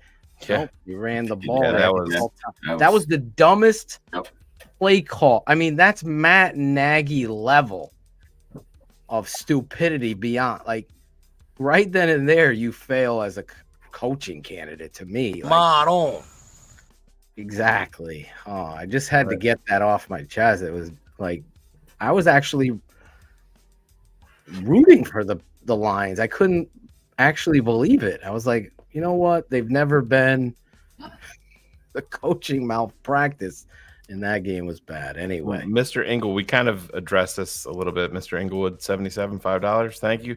Please address the former players that say Caleb is just a bigger version of Kyler Murray, and the haters that say the Bears will ruin any quarterback, please. I think when people look at Kyler Murray, I swear it has to do with Caleb, his running style. It's not as fluid as Justin. He's not as it's explosive. The air raid stuff. Right. That's really what it is. Yeah. What is it? The air raid stuff, right? It's so the Lincoln Riley kind of so easy. Like I don't look at Kyler Murray has never reminded me of Caleb Williams in my life. Like it's Patrick Mahomes and Aaron Rodgers that look like the quarterback. If you're looking style, athleticism, accuracy, throwing, Kyler Murray has never ever thrown the ball in that frame and that with that technique and those fundamentals like this kid ever. Advisable $4.99. Nobody does it better. TTNL for life. P.S. Please draft Caleb. Right? We're advisable. right there with you. Giving good advice. Cherie, who do you want at number 1? Or are you staying with Justin? Or are you moving on? Okay, so full disclosure. Uh-oh. I'm in the oh, don't do that. Stop. Wait, let me change. Okay. I'm in the camp of because we have a shitty coach. We kept Eberflus. I have no faith in anything the Bears is going to do this season. I'm going to be honest with you. So I am I honestly don't care either way because I've lost all faith. You must have been at the top of your fucking class. Whoa. Jesus. In that camp. They're going to get screwed up because of Eberflus. From the top rope there, Jackal. You found you just gave no shits. I'm glad he's back. Marshall up top over there. That's who's doing it up there, Mr. Pinky. No, got it up. Not our shame. That's why he's not here. No. Blood flow. Who was that again, Cherie? Jesus, don't make me clip that. We got to delete that. That's why I just. Next one. Look at Larison with the ode to sweetness. 34. There 34. It is. 34. FGB 34. Cars, you're new here. Do you know what FGB stands for? Well, I just came from Florida. They do a different version of that I think stands for something completely different. I think it stands for F Green Bay. If I'm correct. I think you'd be wrong. Or you will be in unison with Mr. Larison on this. I nope. believe. Yes, sorry. Yes, 100%. That one I agree with. That is my political running style. This is why Jim is one of my favorite human beings. Angelo, do you remember Greg Braggs? No. Yeah. Jim sent us a picture from the palatial estates in Arizona. And yes, we caught his wife trying to jump the fence to go bobcat hunting. Bobcat hunt. Yeah. Bobcat hunt. Oh, all right, and God. we're gonna wrap it up. Robert, Wrap it up. Yeah, Sharif, actually, when this you're is a in great Cancun. idea. Yeah. See, here's $7 for anyone who doubts anything that Phil and Shane have to say. Give it to someone who needs to see the tape. Draft Mob. See you at Draft Mob. Look at Robert McGraw wearing the Keepin at 100. Phil, his beard is not red either. Just no, I can see that. Wait, hold on. Put on the glasses, Phil, and just get real in close there to make sure. I gotta put on the glasses for you. I'm gonna keep them on now. Yeah. So, well, we asked Cherie Jackal, what are you doing at number 1? I'm a Fields fan, but after seeing more and more tape on Caleb and listening to Phil and you talk about him the other day, I can't not but get excited about the potential. And so I get the allure of Caleb coming in, and shit, if we can hit on a quarterback, it's uncharted waters for this franchise, and it gets exciting. Do you guys I get both the feeling sides. that Jackal feels like Justin Fields is watching this show right now and he's letting him down softly? I can't believe I'm saying it, because Phil will tell you. I'm going to lay you down on this bed of feathers. This is a far turn as far as he was. But Phil is before. we've talked about it, and he knows that. Like, I was in the camp that I wanted to trade the pick and build some assets and go from there. And if Fields doesn't work out, we got more picks for next year. But Caleb, just it's exciting, and that just the Oklahoma tape alone, and that's worth the investment of $7. Just check that out, and you should see some pretty amazing stuff that we haven't seen in Chicago. So I agree.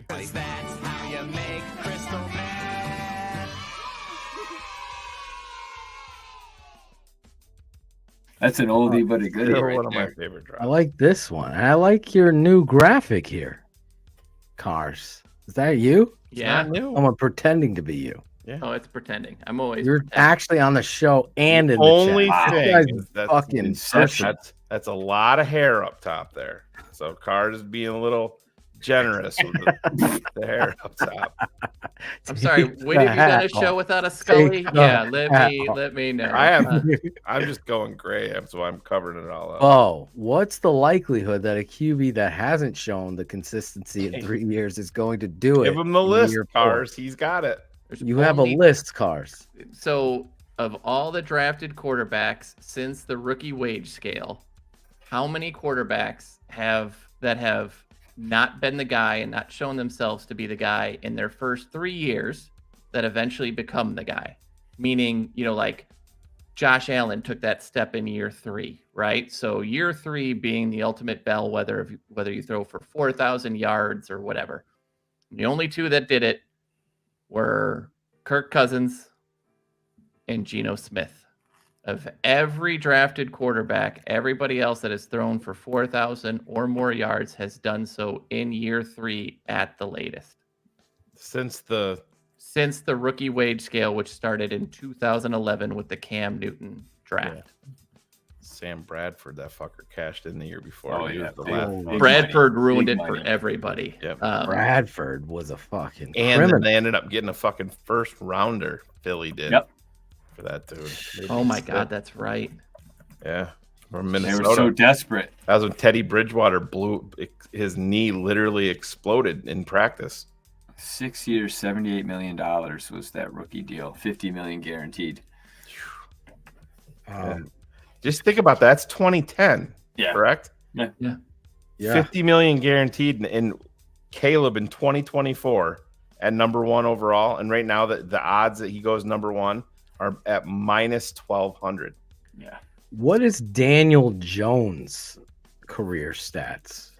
What is his versus Justin Fields? They're not going to be great. But yeah, Shane, to your point, Caleb Williams, I think, will get about 38-ish, 36 to 38 million guaranteed in 2024. Jordan Love on the list? Well, Jordan Love didn't play for he 3 didn't years. play, bro, Roger. So we can't really do that. You follow me? So, like, legitimately, this is his first year playing. after Mind you, 4. he did have a good year, so let's not. Oh yeah, but it's the list for somebody that's going to figure it out in year. Imagine year so. 4 is Wait, since that, how many years is that, Clars? That's when about did this 12 start? 2011 was the first year. So 12 years, and all of those quarterbacks that have been taken. Now the Bears have had, what is it, 46 quarterbacks in the last. There's Daniel crazy Jones. like. Here's Daniel Jones. One of our fans wanted to see Daniel Jones' career stats. So 62 TDs, 62 and 40. and how many? He didn't play last year at all, right? No, he did. Early. Tore his ACL. Yeah. When did he tear it? Was it like week 2? Week 6 or something. I Yeah. mean, he had been getting He hurt his neck. Right, and then he Dude Came back. Dude got fucking paid. Well, Go ahead. You want to talk about a bad fucking scenario? The New York Giants gave up 85 sacks in 17 weeks this year. 85 sacks. And they have how many November guys 5th. drafted in the top of the draft on their offensive line? They- Evan they Neal's have been a 2 top 10 terrible. tackles. Yeah, and Evan Neal was involved in the Justin Fields deal. Yeah. That was with our pick. Yep. Yeah. In 2020, what 2020? 2022 draft, they took him, correct? I'm gonna. Yeah, 2022. I 'Cause that can't wait for Bo Ski's show. I'm gonna watch his film breakdowns. You're just going to see him say the same 3 things over and over again, and it's just going to be what it is. But he's going to complain about insanity is doing the same thing for 40 years when he's saying the same thing for 40 David fucking Scott minutes. took my exact comment. Hella throws. Hella. I'll wait for that. Bro or Bo, whatever. Doesn't matter. We can put up hella throws that Hella Justin throws. Fields missed, as well as Kenny Pickett, as well as yeah, man. I don't fuck with these dudes that drop letters off words. No. It's sad. It's sad. The reality is, when you look at things without bias, which is your job when you have a show that's actually watched by thousands of people, you are going to be held accountable, especially when you're not afraid to take a stance that you refuse to move from. And unfortunately, a lot of people can delete or do whatever it is. Bo, we want to see your breakdown. Like, don't run and use other people's work. We already talked about somebody guys grabbing can- other people's. And we don't want tweets. TV broadcasts. We want all 22 footage, so we can see the whole story, Bo. That's how this works. According to Bo, switching QBs hasn't worked in 40 years. Well, that played out well for Daniel. Here it goes. It's 58. Sounds like a Bears We're fan. going till midnight now. Thanks, Thank Bo. God Brock Purdy wasn't switched in there, and they stayed with Trey Lance, right? They don't switch out quarterbacks for 40 years. Okay. Now you know what you're dealing with. Bo knows. Well, I mean, if we just stuck with Cade McNown for 10 more years, that would have worked out, or Rex Grossman. God, if those Texans Bo. stayed with Davis Mills, they would be in the Yeah. Super Bowl this Yeah, year. don't take CJ. No, just build your team up. Build your team up. Davis Mills and Nico. Yeah, Oh my build your God, team dude. up. Yeah. Jesus. Because we failed, this is like, remember, if Woody would have gone to the police, this would never have happened. Remember those Woody Woodpecker commercials?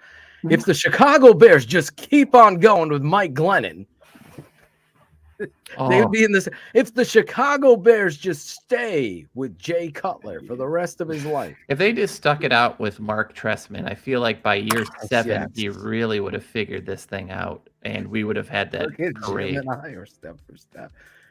Yes, we should have stayed with Trestman. Yep. Give it a couple more. Build everything of Trestman. Oh my God, bro! Speaking- Bear, that's just his point. because you've failed at drafting a quarterback doesn't mean you quit the NFL and not draft a quarterback. I should have stayed with my. Guess what? You can draft. In there. You can draft somebody like Caleb Williams, and guess what? You can still build up your team and draft good players after that. Still can do it. It's so weird how that works. Imagine if you draft anybody good out of the first round. Imagine if you upgrade your quarterback play with one draft pick and what that might do to other players on the team. Yeah. Let's go back to what I said, and I saw Cars like emphatically agree with me. So I have to note that, Caden. We have to that never happens. Never happens. But the quarterback's job truly is to make everyone around him better. Those are the good quarterbacks. Yeah. And all of us, myself included, had no idea what Jordan Love would do. And some of these motherfuckers that are praising Justin Fields were destroying Jordan Love without seeing him. Saying it's a layup, he sucks, right? Those same we can screen grab these motherfuckers, right? Then Jordan Love goes out there throwing to Romeo Doubs in the 5th round, Bo Melton, 6th, 7th round pick. Might have been undrafted, I can't remember. Christian Watson can't stay healthy. Christian Watson can't stay healthy. He was a 2nd round pick, not a 1st. He also has a tight end that was what 4th round pick. Tucker Kraft, that was like Tucker a 3rd or Kraft. 4th. Yep.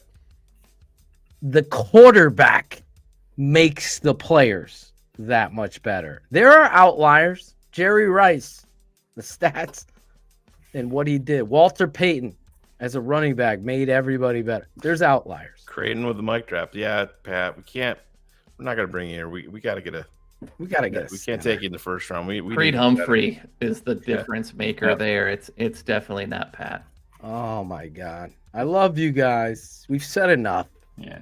When we're going to continue talking about the Circle the quarterback, drain. Cherie, our moderator, We've only got about correctly 6 more weeks of this, Phil. 6 she more weeks. actually landed on the moon and stuck the quarterback at TTNL flag in it. I have video of it. Trust me. She did. And we will continue because that's honestly, if we talk about anything else, people are like, why aren't you talking about this? It's just reality. So I could play games and tongue in cheek and stats. But that's what we do. That's what we do. We have fun. I can't. Good. His Get used to the ass out in Soldier Field next year with Caleb Williams. I'll tell you that. His car's keys on tomorrow night. Not tomorrow night. Yeah. We'll get it. Yeah. The definition of insanity is the extreme foolishness or irrationality around a clearly inferior quarterback when you have a once-in-a-lifetime chance to draft a legendary quarterback. That's where you end it right there. That was there perfect. you go. There you go. I want to shout out all of you fans that smash the like button. Right now, we are up to 581 of you watching live. There's 446 going up, 448. Smash the like button. Let other people know. We promise if you want to be in the Justin Fields patron discussion versus Caleb Williams, please reach out to Jackal or there's plenty Shane of them, Marshall. John. Plenty. Yes. Oh, there's plenty of. We will There's talk at least 4 that I like. Yep. So we'll get into those later. We will have Draft Mob. If you're a patron, you not only get to see the Caleb Williams breakdowns, you also can go back and look at Justin Fields and the Chicago Bears. You have Cars Keys stuff in there. You got all of the statistical, analytical tape and film study that you can, and then Draft Mob is going to begin. The Caleb Williams chapters are going to be had because, as Carr said, it's 100% going to happen, and I agree. If it doesn't, I will tell you, I will be 100% shattered because you have the shot to do what's right, Cherie. So by the end of this, Cherie is gonna be. You're right, y'all. Well, you know, I gotta go. okay. You know, I she's gotta just go a massive Caleb. Ohio State fan. She always has been. She loves She's those got her guys. So Mars, yeah, I mean, it makes a Mars, whole don't lot make of me sense. don't make me. Thank you, Ken. All right, I'm thanks. excited. But to What were be you gonna clear, say, I'm not Cherie? saying you guys are wrong. I do agree that I was on the we should draft Caleb Williams. It's just the coaching staff has beat me down so much that I have little faith in their competence. No, Cherie's going to be a Chargers fan now. I am. Right. She's cheering for her. That's her second team, she said. I am. I love. It sucks that we didn't get Jim Harbaugh. I will say that, but Caleb will make it. Cherie, I'm going to say this to you because there's other people that feel that way too. I want you to know that you don't settle because you have a shitty head coach. You still got to go after the greatest talent you possibly can where you can improve. A GM can't say, oh, the goal is always to get better and improve at every position and then fail at this. So I'm with Cars. I am going to believe that Ryan Poles is doing the right thing, and everybody I've talked to, including our guy Cap, has reassured me 90 times out of 90 times the Bears are going to take Caleb Williams. Phil, you're going to get one of the things you wanted this offseason, and I will take that. And I think he will make people on this team, Cars, players that are already here better, and I think he'll make the head coach better. And I think he might get Shane Waldron a head coaching job. I mean, and that's why they're lining up to do it, man. Mike McCarthy, right? He owes a lot to Aaron Rodgers right now. Oh, that yeah. happens. I'm not smart. Listen, I want to know shout that. out Cars for jumping on tonight. Had a lot of fun with you, Matt, tonight. It was Disappointed. You just call in him me. Matt? Yes. That's weird. First time in Use my my life. God-given name. How What just dare happened? you? How I dare think I you? called him Matt at the tailgate. You did. Yeah, it And was really somebody weird. was like, Who the fuck is Matt? who's Matt? Unless that dragon was fucking a goat. Where is that? You call him Matt. It was. It was. Everyone, like, it was like that record scratching. Oh, yeah. Yeah, it sounded just happened again. Matt? Which normally is what happens anytime I walk into a crowded room. Like, who the fuck let this guy in? So I'm used to it by default. I can't wait to get back to Chicago. There's no better time to go back to Chicago when you see Caleb Williams as your quarterback, Jack. Oh, yeah. TTNL party. Jack will be wearing a 13 throwing jersey. seeds all over the field. I'm predicting it. So just so the chat Yes. knows, Yes. people are wondering about, DJ Moore. Must be they haven't seen the updated interview with DJ Moore about the quarterback situation. No, they said- must not have. No, They asked him about his career. He said he wants to be in Chicago for longer than he was in Carolina, no matter who is passing him the ball. Said an No hour. matter who. So go Said an check hour? out that interview. Go check out that one. Weird Frank you're loves not you more. I don't think so. But love you back, Frank. You guys had fun and Bo, please. I want you to have your own show with your digger. I'm here. just looking forward to draft I'm day gonna when say Bo comes Jalen here. Johnson. I'm Word just, over any. Jalen Johnson wouldn't say a negative thing about Justin Fields if it was the last thing he had to say on this planet. It's just not what you do as a teammate. Exactly. Just come on. trying to get paid. Please. Please. we'll see. That was the dumbest thing that was stated. And there was a lot of dumb things in this chat that were stated, but that is the dumbest. So your Usually show that's will my probably job. be with TP3's podcast. They interview some interesting people. Anyway, What did we love say you all. about 35 I minutes love ago, you, Phil? Jim Larison. do Shane, we- you have any shout outs? Yeah. Real quick.